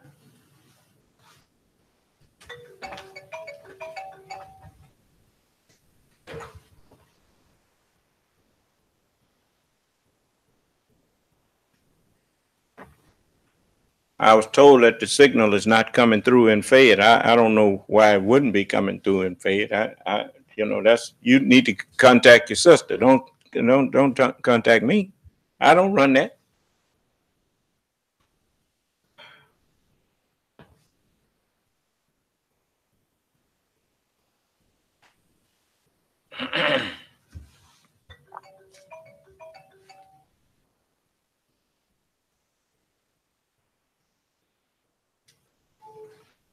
Right. Stop. I mean, it's like I tell people when they tell me that it's not coming through in Detroit. I'm not in Detroit. Talk to the technicians at the station. Use your head. A lot of times people say, well, I'm just trying to look, I'm just trying to teach you something. I try to teach you to do things in the right way. It's not enough to just tell somebody. You got to know who to tell.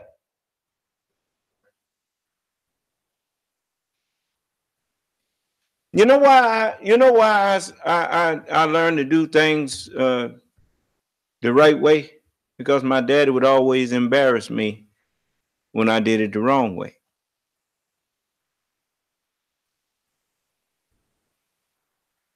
I didn't like him embarrassing me in public and whatnot. So I was very careful about doing things the right way. He didn't have to embarrass me but once.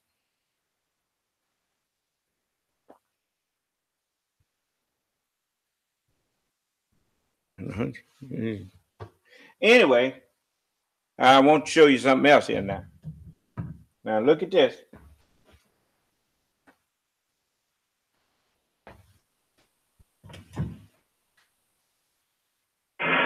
Welcome back. You're watching MSNBC. I'm Stephanie Rule. Two law enforcement sources familiar with the investigation confirmed to NBC News that the suspect's name in Austin, Texas, the man who set off those bombs, is Mark Anthony Condon, a 24-year-old. We don't know more about him or where he's from. We don't know his background. We'll get you more, but that is the name that is now being reported.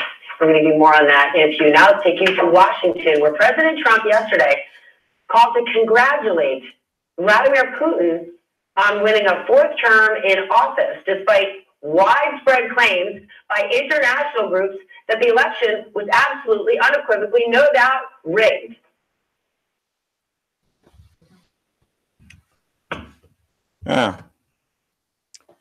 So as I said, America going through a thing right now. You know, but the allies of America, they're not unaware that this ain't what really America stands for. And if you think that just one slip, I don't need a bunch of excuses from you. When I say things that I told you what I think about something, just leave it alone. Stand corrected and leave it alone. But the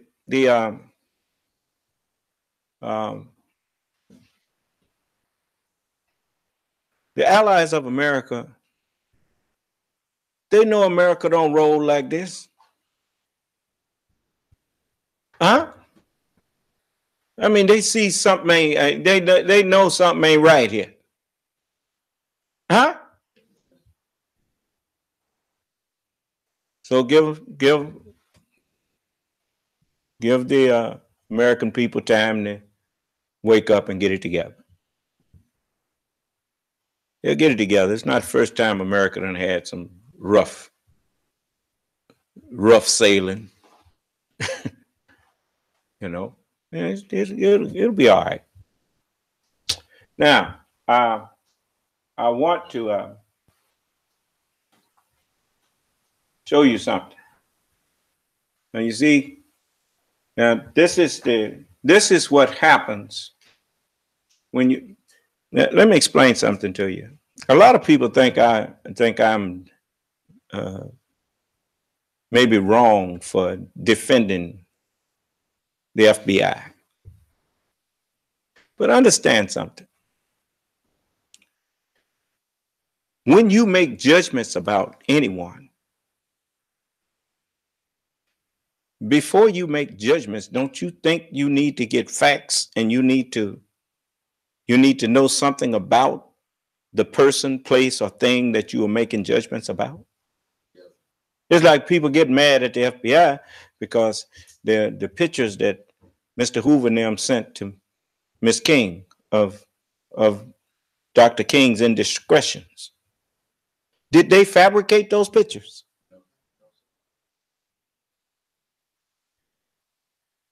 Well, whose fault was it? And if pictures of him were sent like that, that was his fault, wasn't it? Okay. You know that America didn't have a particular fondness of the Honorable Elijah Muhammad. Is that right? Did they fabricate evidence when Malcolm X got murdered? Did they fabricate some evidence to say that the Honorable Elijah Muhammad initiated that or called for that? No. You think they didn't investigate? They had people in the nation. A lot of the people that was in the Audubon ballroom were FBI agents. They saw what happened. And not once did they even suggest that the Honorable Elijah Muhammad had anything to do with that. Huh?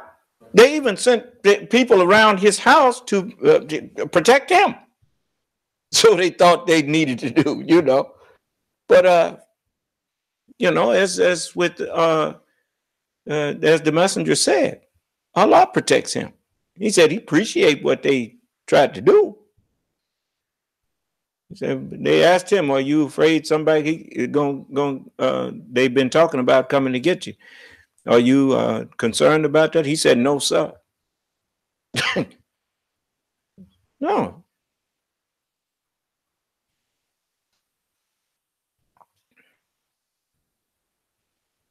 So, but the FBI understands something. Have you thought about what the FBI really does? Most of you don't know what they do. They caught this man, right? You don't know how they did it. But while you sleeping, they caught him last night, night before. You know, this while you were sleeping, they don't sleep. They stay on the case, keeping a commitment to the safety of their nation.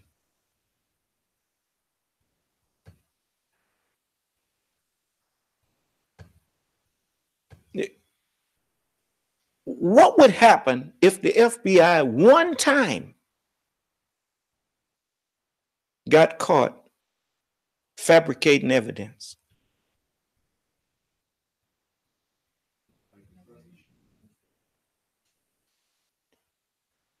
Just once. If you get caught one time,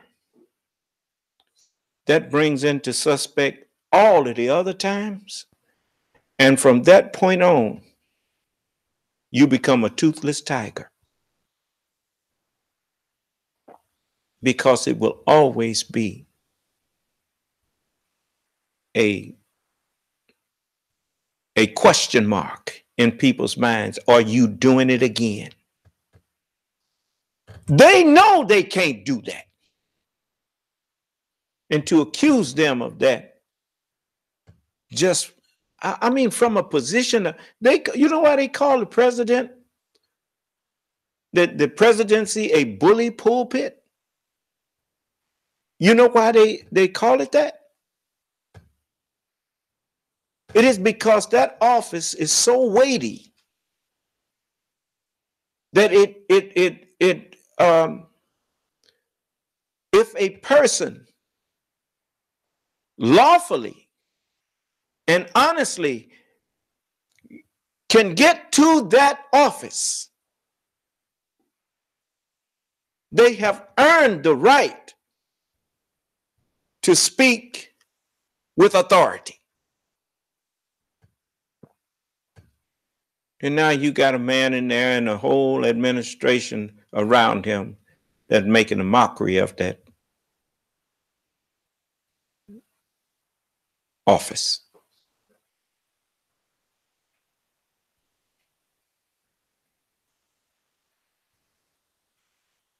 When the president speaks, America is speaking.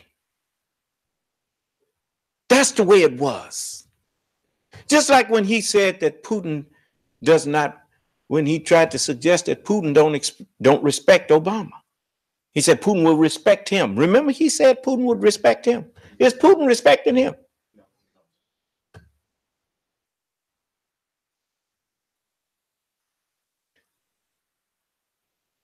Putin respected America until you got manipulated into making decisions based on anger and hatred rather than on reason.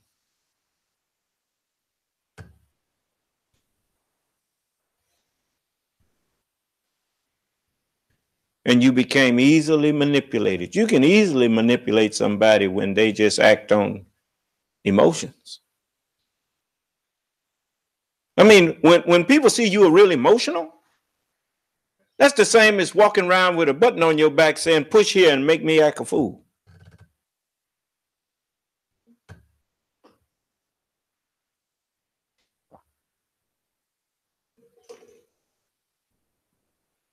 You see, and who is emotional? A person that has very little knowledge. So you've had people being put in positions in Congress.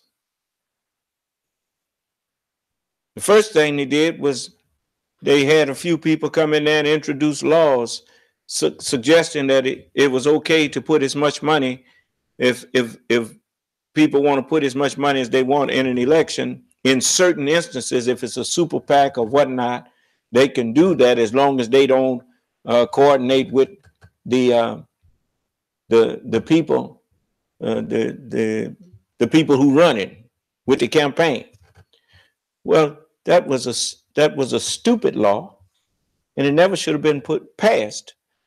But if you pay enough money to people, you got some people that will sell their mama if you give them enough money. So you find people, and you know, you can take you remember Trading Places? Man took a bomb. Eddie Murphy played the bomb, right? Yes. Took him, put a suit on him, a con man, dressed him up in a suit and everything, and made him a businessman, right?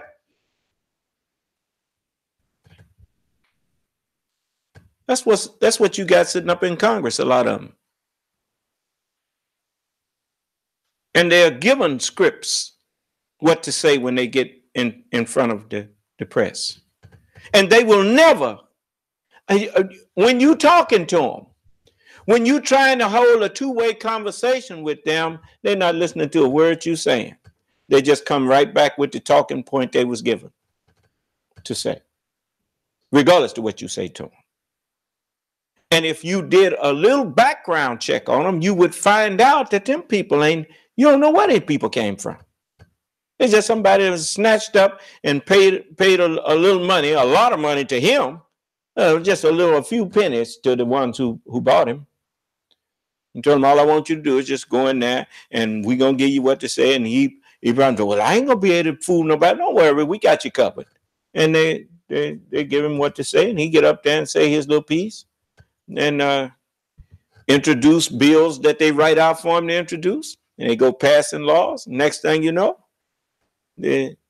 your government is in somebody's bathtub. Every time a few men take a bath, your whole government taking a bath. Wake up.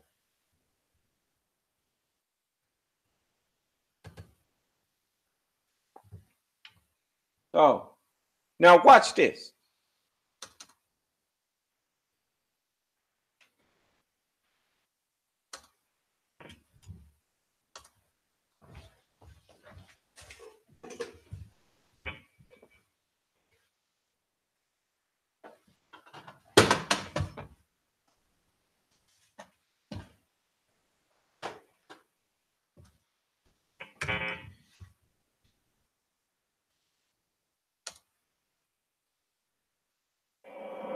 Out of one of the FedEx stores of the man that the police believe is behind this 24-year-old white male, no name released. Have you seen the image? We got it from our affiliate, KEYE, of the man with the yellow hair. Looks like it might be a wig. Have you seen that? I have seen that image. To your knowledge, is that the man that police believe is the suspect? My understanding is that is the person that the police believe to be responsible. We're putting it up there now for people. We've been very slow on this, Mayor, and you can understand why, especially with any concerns about anybody else who might have helped, and we didn't want to give any false confidence. But this is the man in there. He seems to have gloves on, which was obviously something that would be of concern from someone trying to conceal their identity, and again, if that hair is a wig. But motive becomes the main question now. We have some reporting that says this man's motive was no type of political message or terroristic threat, but that it was just mayhem was his motive, directed against no specific group. Is that what you're being told? At this point, what the law enforcement is telling us is they don't know what the motive was, and that's one of the questions that hopefully will get answered as the investigation continues. But at this point, we don't know what the motive was. The fact that they found him at a hotel suggests he wasn't a local, that he was traveling around. What does that mean to you in terms of what this was all about? You know, I'm not going to speak to any more identification of the suspect other than what the police chief said. 24-year-old white male. All right, and we don't know yet now for sure whether this was part of an organization or a specific message or in any way calculated to put across some type of specific message. But as you get the information, we're sure you'll put it out. You guys have been great in releasing the information that was pertinent to the public. Mr. Mayor, thank you very much. I hope that the threat is completely gone and the people of Austin can rest easier. It's a great city. Thank you for joining us. Thank you very much. Thank you. Austin, the serial bomber there, he is dead, according to officials. The latest details, what we're hearing from officials about a motive, how he was tracked down, and why officials are saying the threat may not be over. This is CNN Breaking News. Good morning. Welcome to your new day. Allison is on assignment. Erica Hill joins me. And once again, we have breaking news of very serious variety. The serial bomber who terrorized the city of Austin for nearly 3 weeks is believed dead by Austin police. They could 35 on the north side of Austin here. In this case, he's expected to be okay. You know, full of labs, that materials, common household materials that could be easily purchased were being used to make. You see all them jackets that they got on there? What does it say on the back of it? FBI. The FBI was getting ready to arrest him and he blew himself up.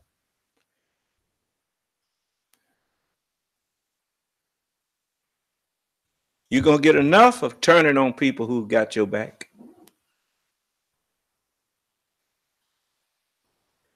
You better start checking, you know, I mean, here a man, president of the United States, and telling you, a suggestion to you and I, that the investigatory body whose job it is to investigate all threats to America, somehow you can't trust them. Well, who got a history of not being trustworthy? Is it the FBI? Or is it the man who told you how to borrow money and then don't pay it all back?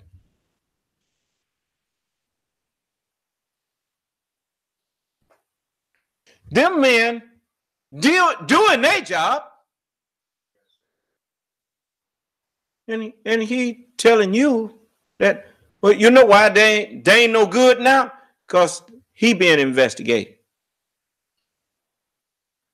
Now, what is the point of trying to stop an investigation if you ain't did nothing wrong? Even some of their own crooked senators said that. You don't have to stop it if you say you ain't did nothing. Let them find nothing on you and then come out and tell the American people. Is that right?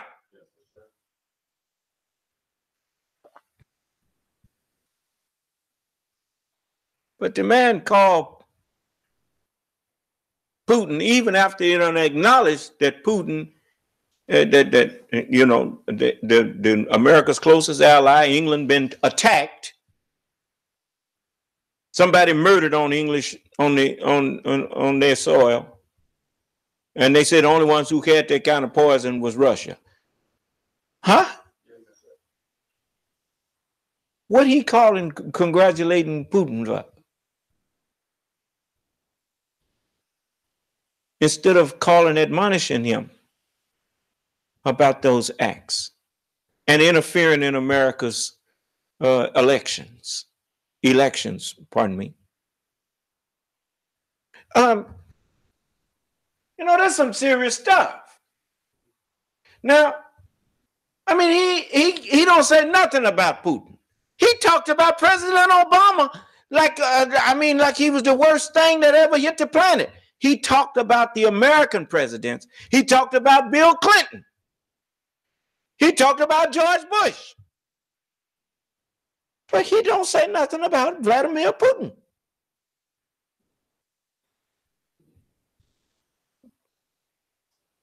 Isn't that strange? Well, let's see.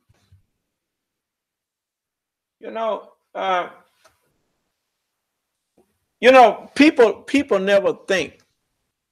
Where do people get all of these names to call people? Where do you get the things that come out of your mouth? Don't you get them from your own mind? Huh? Now, Prophet Muhammad said this about allegations or accusations.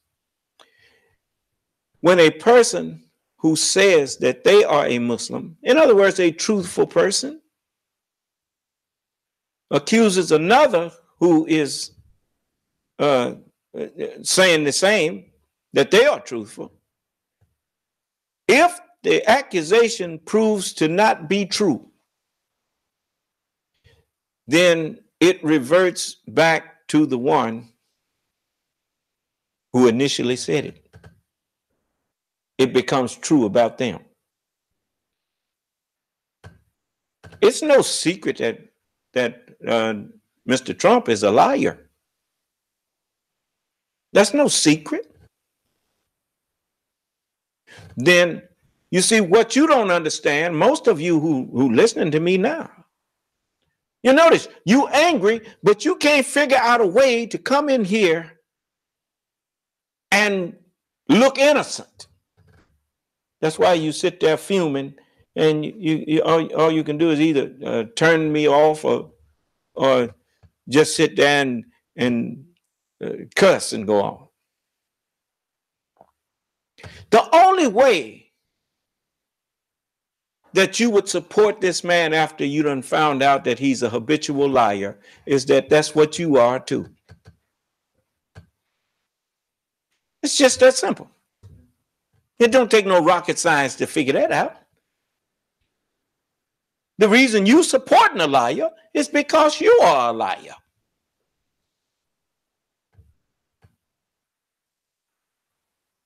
That's what Jesus said. That's why the Jews, them who call themselves Jews, that say they don't believe in Jesus, the reason they don't is because Jesus told them, you are of your father the devil, and the lust of your father you will do.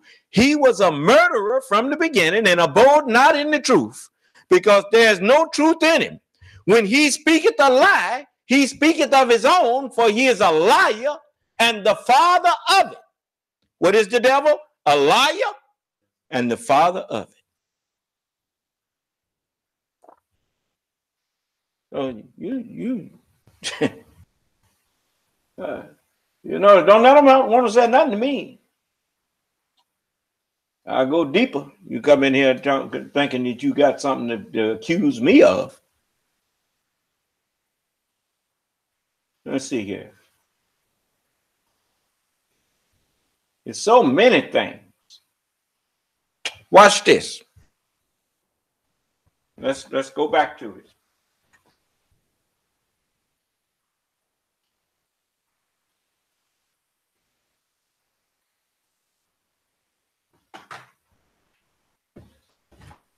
Now, he done called and congratulated Putin. I had a call with President Putin and congratulated him on the victory, his electoral victory. The call had to do also with the fact that we will probably get together in the not too distant future so that we can discuss arms, we can discuss the arms race.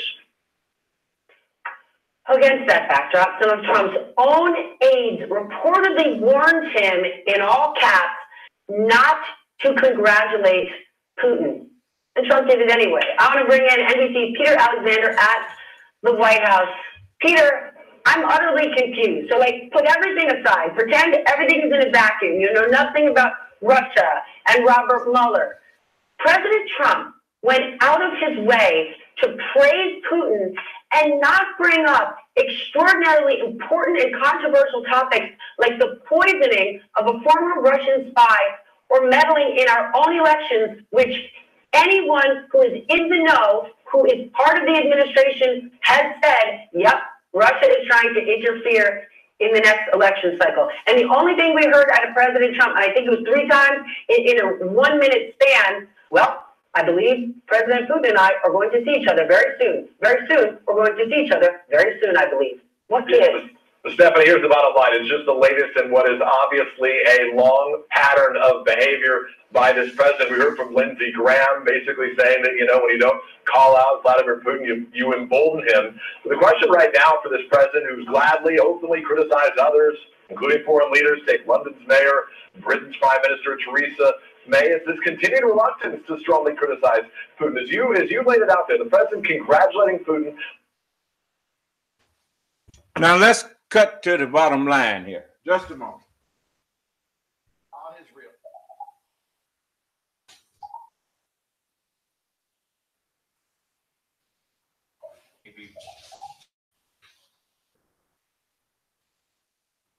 Saying how someone would leak something.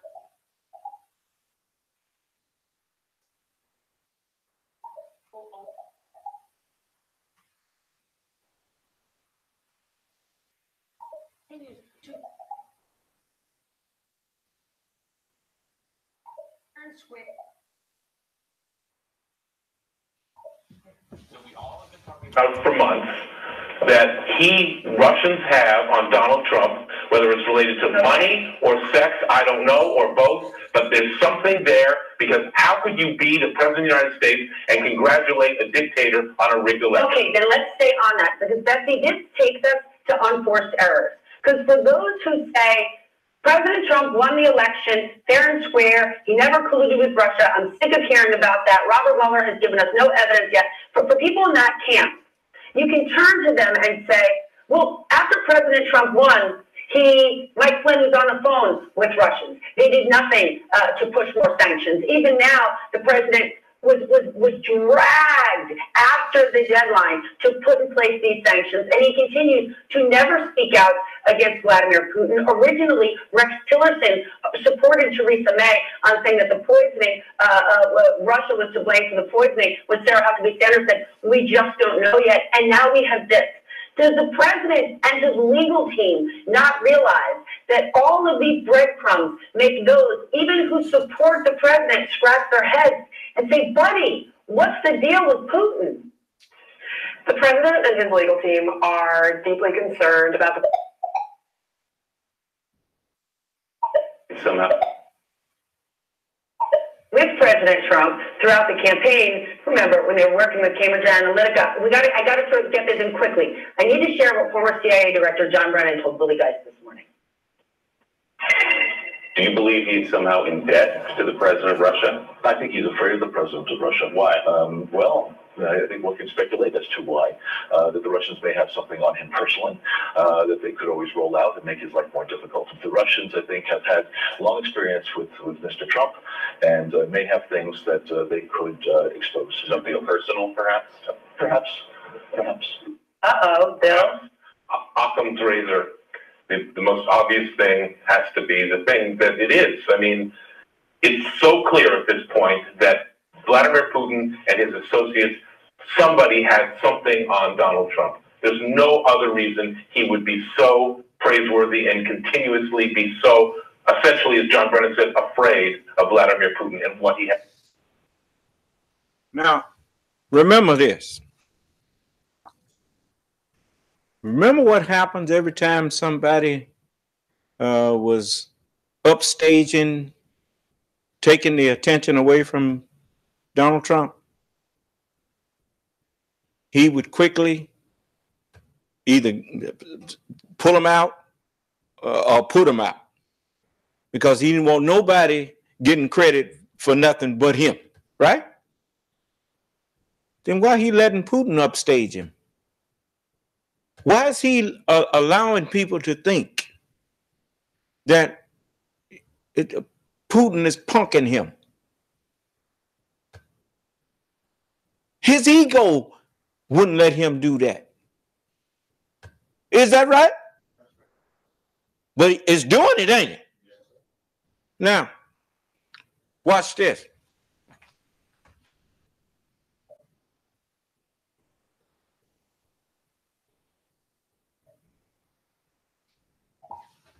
The brand was the people crooked you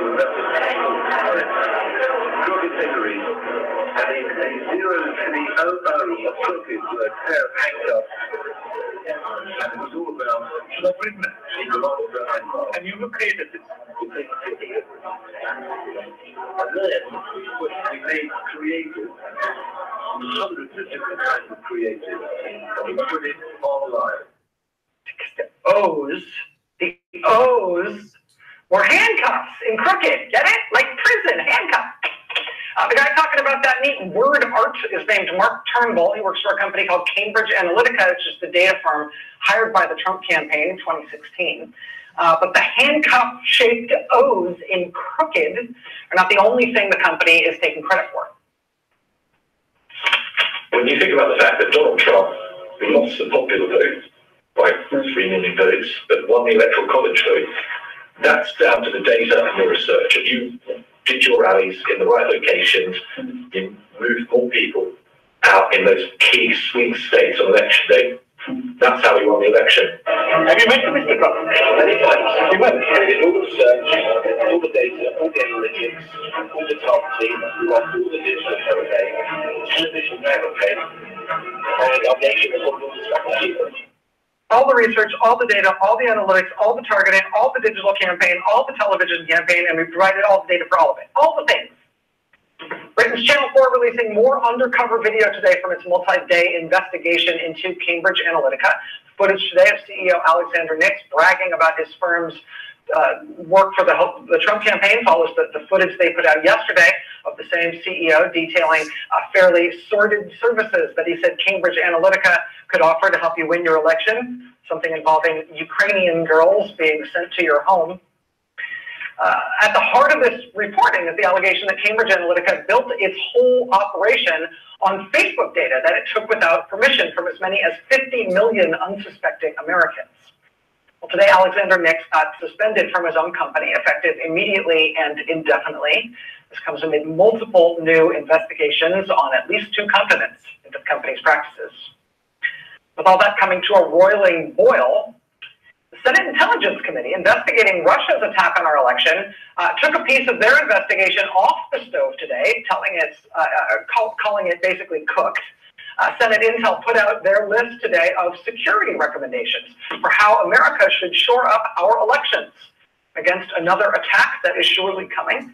Chairman of that committee today saying, quote, with a great deal of confidence, it's clear the Russian government was looking at the vulnerabilities in our election system. So the CEO of the Trump campaign's data firm is suspended. There are investigations and all that stolen data that flooded our election. The Senate closed up a big chunk of their Russia investigation today, saying it is complete. And just a few days ago, the deputy director of the FBI was fired. Andrew McCabe saying he was fired by the administration to discredit him as a witness in special counsel Robert Mueller's probe in an effort to shut the whole thing down. Now I want you to digress a little bit. And you know, hindsight is 20/20. Now let's see who was up on the stage lying to the people. I want you to see this. I don't know who. He said nice things about me. If we got along well, that would be good. If Russia, I don't know Putin. He said nice things about me. If we got along well, that would be good. If Russia and the United States got along well and went after ISIS, that would be good. He has no respect for her.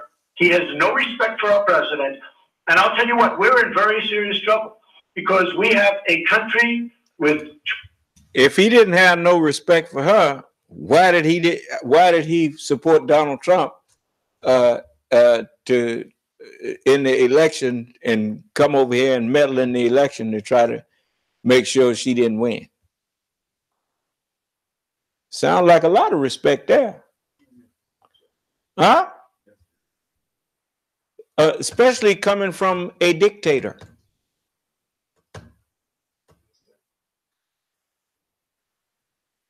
Now he's standing up there bragging that Putin respects him. Thought he didn't know Putin. Well, how could you say you think he will respect you or he respects you if you don't know him? Listen. Tremendous numbers of nuclear warheads, 1,800, by the way, where they expanded and we didn't. 1,800 nuclear warheads, and she's playing chicken. Look, from everything I see, has no respect for this person. Well, that's because he'd rather have a puppet as president of the United States. No puppet. And it's pretty clear. It's pretty clear you won't admit that the Russians have engaged in cyber attacks against the United States of America, that you encouraged espionage against our people, that you are willing to spout the Putin line, sign up for his wish list, break up NATO, do whatever he wants to do, and that you continue to get help from him because he has a very clear favorite in this race. Was she lying? Come on, all you people that say she crooked Hillary, did she stand up and lie?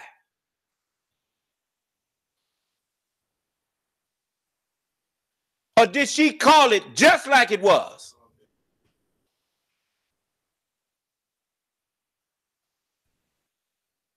And didn't I try to tell you? All right.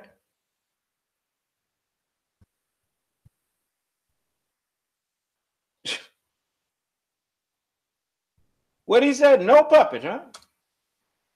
Yeah. It's pretty clear. It's pretty clear you won't admit. You heard him say, you're the puppet. Is that what? But who did that apply to? You could even look at his face and tell that was true. You know, his mouth was saying something that he didn't believe.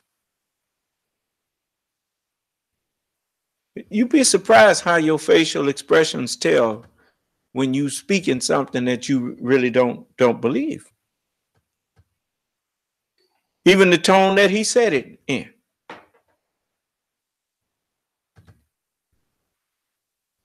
You see? Pay attention. Look.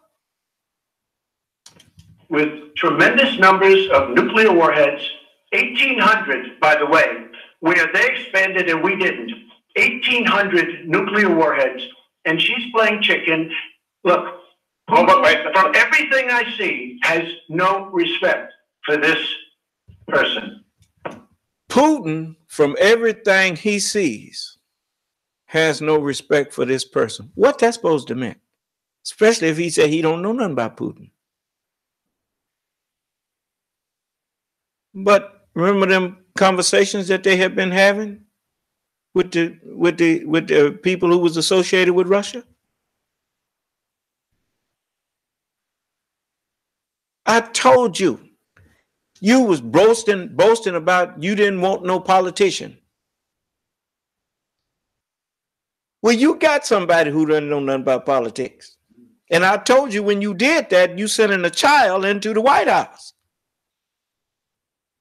The minute you go into any arena that you are not familiar with, you are immediately reduced to the level of a child.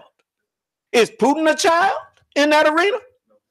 Well, who's manipulating who now? Even if he's just too stupid to know it, which I don't think he's that stupid. I think that he don't care no more about this country than Putin does. Because his son said something that I ain't never forgot. When he was asked what his favorite city is, I mean, I know that the reporter that asked that was expecting some American city. What is your favorite city? The boy said Moscow.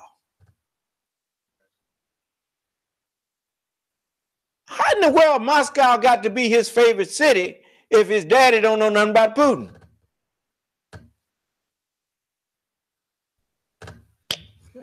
Man.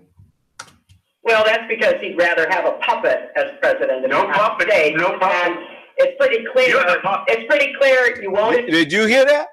Even the way he said, no puppet, no puppet. Why not? I'm not no puppet. Huh? No puppet? No puppet? Caught him off guard. Caught him off.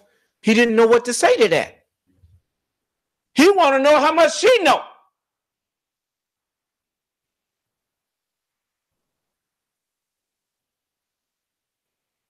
Sounded like no collusion, no collusion, no puppet, no puppet.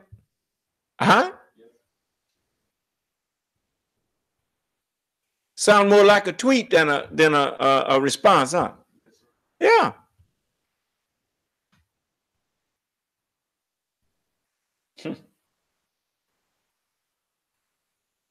Admits that the Russians have engaged in cyber attacks against. Well, that's because he'd rather have a puppet as president of the United States. No puppet. He has no respect for this person. Well, that's because he'd rather have a puppet as president of the United States. No puppet. And it's pretty clear.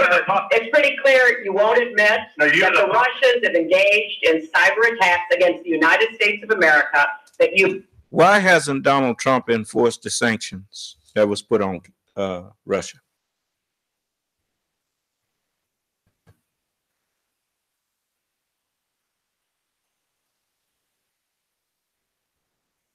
He already, Mr. Flynn had already got caught texting that, don't worry about it. Don't worry about the sanctions.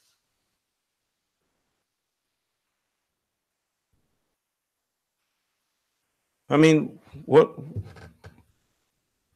is it that's not clear to you?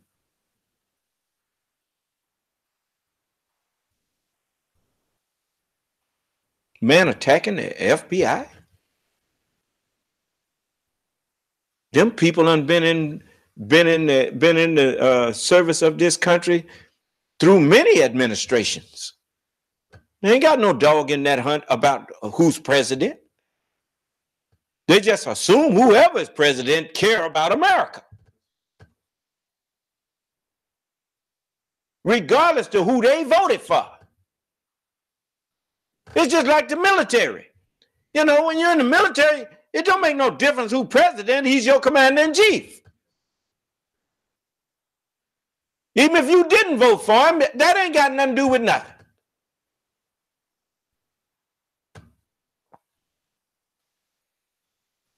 How many of y'all saw In the Line of Fire with Clint Eastwood? And remember when they asked him, do you ever get to know the president? He said, no, I don't want to get to know him too good. Because I don't want to ever have to doubt whether I should take a bullet for him. Because his job is to jump in front of him if something happens. His job is to protect him. Not to judge him, not to get to be his buddy or whatnot. As far as he's concerned, he's protecting the president of the United States. Not the man, but the office. Period.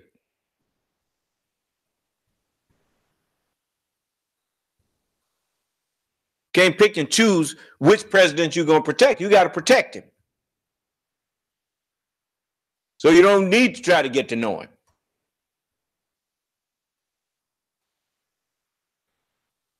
Even I don't know how they don't get to know this one, though, because he all over the news and attacking everybody who he's supposed to be on the side of. That's his Justice Department. If he's the chief executive officer of the United States government, then how do you attack your own government?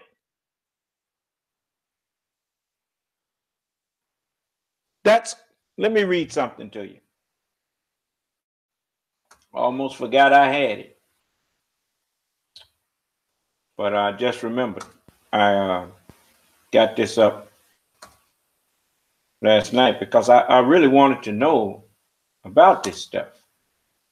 What does the Constitution say about impeachment? Okay. Grounds for impeachment. Article 2, Section 4 of the United States Constitution stipulates that the President, Vice President, and all civil officers of the United States can be impeached and removed from office on 3 charges: bribery, treason, or other high crimes and misdemeanors. That's one of the reasons why them. You remember they impeached President Clinton for that Monica Lewinsky over that stuff with Monica Lewinsky, and she had kept the evidence of herself, of him and her. She had some of his semen on her dress. Huh? Okay. But anybody with a little reasonable mind would know that. I mean, what is that about? I mean, you kept that? What was that for? Trying to set him up. Do you understand? He didn't seduce her, she seduced him. But anyway, it says Article 3, Section 3 of the Constitution, as treason is defined in Article 3, Section 3 of the Constitution as treason against the United States. The document reads, treason against the United States shall consist only in levying war against them, or in adhering to their enemies, and it's got a comma there, giving them aid and comfort. What has he been doing to Putin? Okay, I'm just asking the question. I mean, is a cyber attack a type of warfare? Okay. Why hasn't he did anything to defend America? Instead, he calls wishing Putin well. Okay, just a moment. The Constitution does not define bribery, but it is thought that the use of the common law understanding of bribery guides the decision to impeach on bribery charges. That is, bribery, quote, takes place when a person gives an official money or gifts to influence the official's behavior in office. For example, if defendant Smith pays federal judge Jones $10,000 to find Smith not guilty, the crime of bribery has occurred. The phrase high crimes and misdemeanors is also not defined in the Constitution. During the Constitutional Convention, Virginia Delegate George Mason suggested adding maladministration to the charges of bribery and treason as impeachable offenses. When concerns were raised as to the vagueness of the term, Mason substituted high crimes and misdemeanors instead. Now, as the Constitutional Rights Foundation notes, most of the framers knew the phrase well. Since 1386, the English Parliament had used high crimes and misdemeanors as one of the grounds to impeach officials of the crown, and officials accused of high crimes and misdemeanors were accused of offenses as varied as misappropriating government funds, appointing unfit subordinates.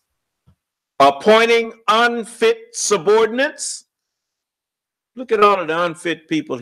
People couldn't even get a what you call a secret clearance.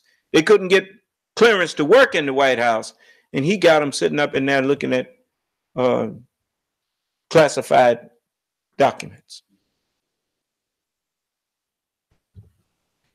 It says, appointing unfit subordinates, not prosecuting cases. If Russia was sanctioned, what is the job of the president? To enforce the laws? He's supposed to enforce those sanctions, but he didn't. Okay. Disobeying an order from Parliament. Ours is called Congress. Congress sanctioned Russia. It was already sanctions in place that the Obama administration had been enforcing, that Congress had put on Russia. He didn't continue them. Okay. It says, arresting a man to keep him from running for Parliament. Well, I mean, what about firing a man that's to keep him from doing his job? Well, it says, that's all misdemeanors. It says, promoting themselves. Let's see here. Let me get back to this. Not prosecuting cases, not spending money allocated by Parliament, promoting themselves, not spending money allocated by Parliament. Now you see why it was brought out that Congress had appropriated how many million? 100 million, 125 million dollars to be used to help fight cyber attacks. And was that Tillerson didn't use now a penny of it? It wasn't spent. Not a penny was spent, even though Congress allocated the money. It says,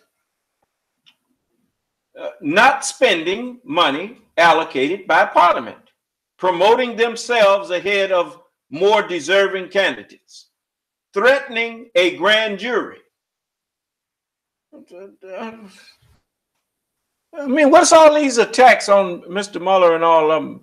That man ain't got no business interfering with that investigation. Okay. Threatening a grand jury, disobeying an order from Parliament, arresting a man. Well, he didn't already disobeyed the sanctions. You know, he didn't follow through on that. Arresting a man to keep him from running for Parliament, losing a ship by neglecting to moor it, helping suppress petitions to the king to call a Parliament, granting warrants without cause, and bribery. Some of these charges were crimes, others were not.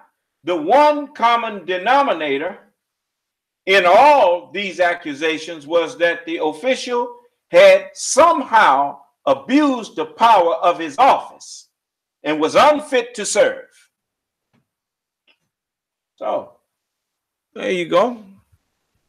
You've already had a lot of impeachable offenses committed by this man and his administration.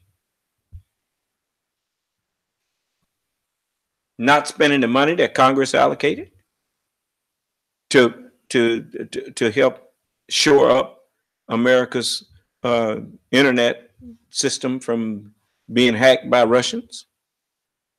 You know, cyber attacks. You know, not enforcing sanctions, giving aid or giving comfort to Putin. Congratulations on your election. What is that about?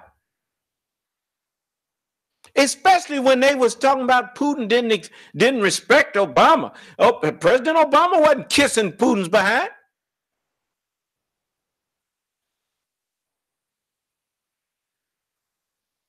And Sarah Palin, I ain't forgot her.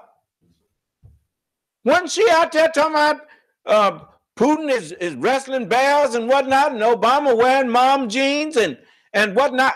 Wasn't that the kind of stuff they were saying?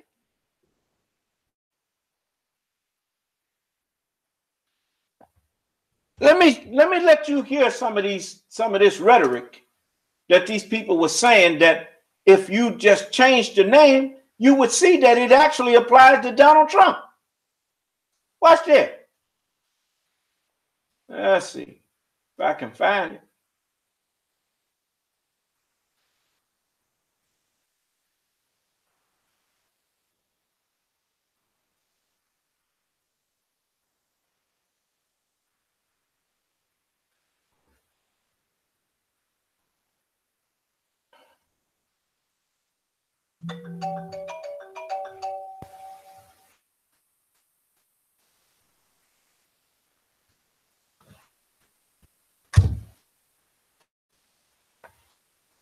Tell you what. Here it is. Let's see. Here it is. Your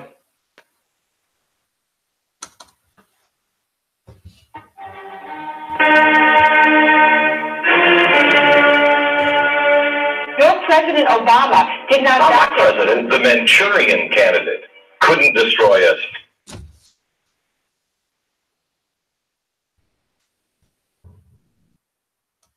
Faster. So I shamelessly say no. I want him to fail. Headed towards socialism, fascism. They're marching us towards 1984. Are you confident, 100% confident, that Barack Obama can do this job? He wants to transform exceptional private enterprise America into neo-socialist unit. Socialism. Socialism would be a real step up. When are we going to wake up and start fighting the fascism? These guys they're Stalinists. Who's the prime minister? Obama. Welcome to the USSA. We have a chapter in here. Is Obama a socialist? We have a president and a Bolshevik. Democratic Congress. President Obama, are you listening? This is the most greatest wealth destruction I've seen by a president. It'd be like Hitler playing golf with Netanyahu. I feel like we were talking to the Germans after Hitler comes to power. This is what Hitler did with the SS. They're the enemy. Who's the enemy?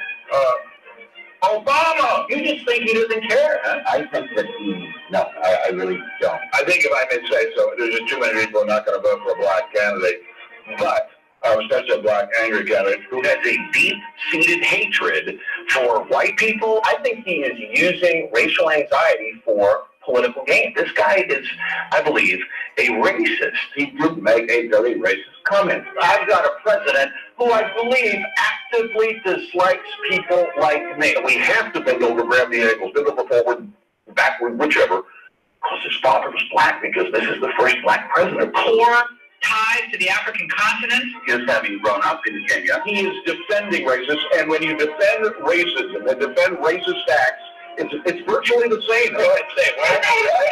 We really have to have him in the white hizzy. What's with all the hoods and the hizzy? The boys in the hood handshake. This is not the guy that you invite to the White House for poetry reading. What he's trying to do is to rekindle the sense of black victimization. How does increasing taxes count as spending cuts in your world, Mr. Obama? Maybe in Kenya, President say Trayvon could have been me 35 years ago. I guess because what? He was part of the June gang and he smoked pot, he did a little blow. You decided that chugging a few 40s and rediscovering your Irish is more important. If he had been anything other than African American, and I don't mean to cast aspersions on African Americans, but he would have been impeached and convicted by now. He would be impeached if he weren't America's first black president. I think we're getting close to a high crime and misdemeanor. I believe he's the most lawless president in modern times. Former President Richard Nixon, what he did was child's play. Now you notice everything they said about President Obama, the one that's in there now is guilty of. Lawless? Huh? Bragged about being lawless, about assaulting women. Huh?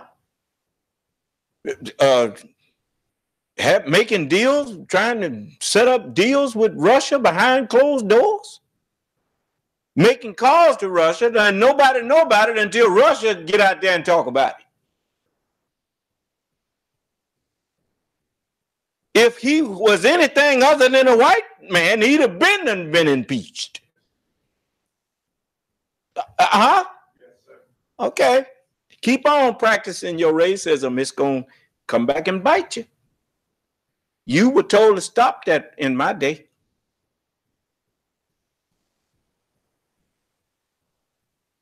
I mean, it's no accident that, you know, the little slangs that young people have, they think they come up with them things on their own.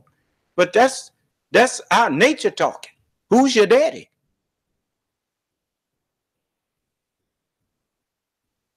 You notice that's the little slang they have now. You hear any Caucasian that, you know, the one that came in here the other evening, I told him that, well, I'm your father. The black man is your father. You remember on Star Wars? Where Vader told Luke, I'm your father. Luke didn't want to hear that, did he? But it was the truth. All these white people walking around here acting so hateful and all of that towards black people. You better cut it out.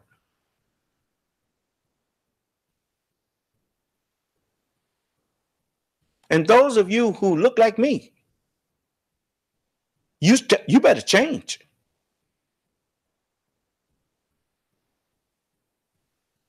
It's embarrassing for you to be walking around like that now.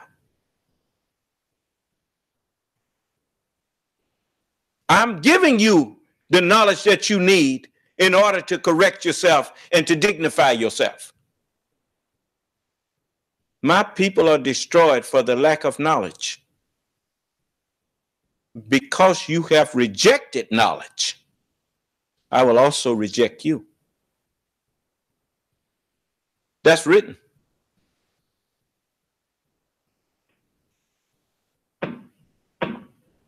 Okay. Well, we off the air up in Detroit. Hold on a minute.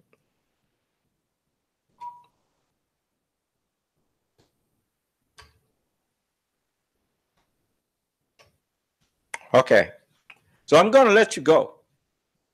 But I want you to take to heart what I've told you. It's our time.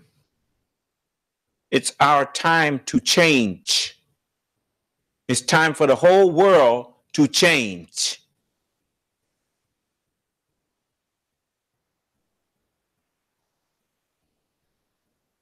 I'm warning you. You better take advantage of this opportunity that I'm giving you.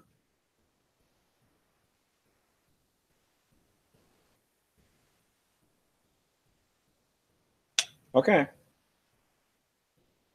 Any questions before I let you go?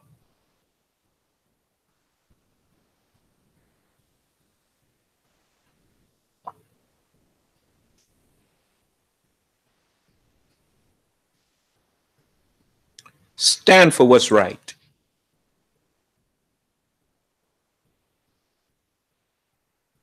Stop looking at people and start looking at deeds and actions. Am I clear? All right.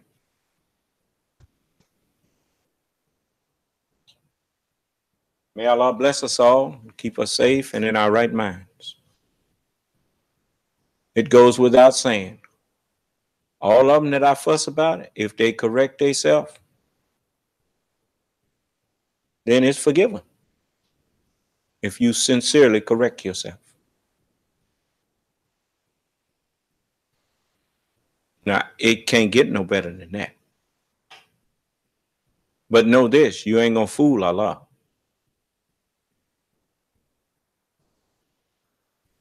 All right. May Allah, assalamu alaikum. This session is no longer your conference recording has stopped.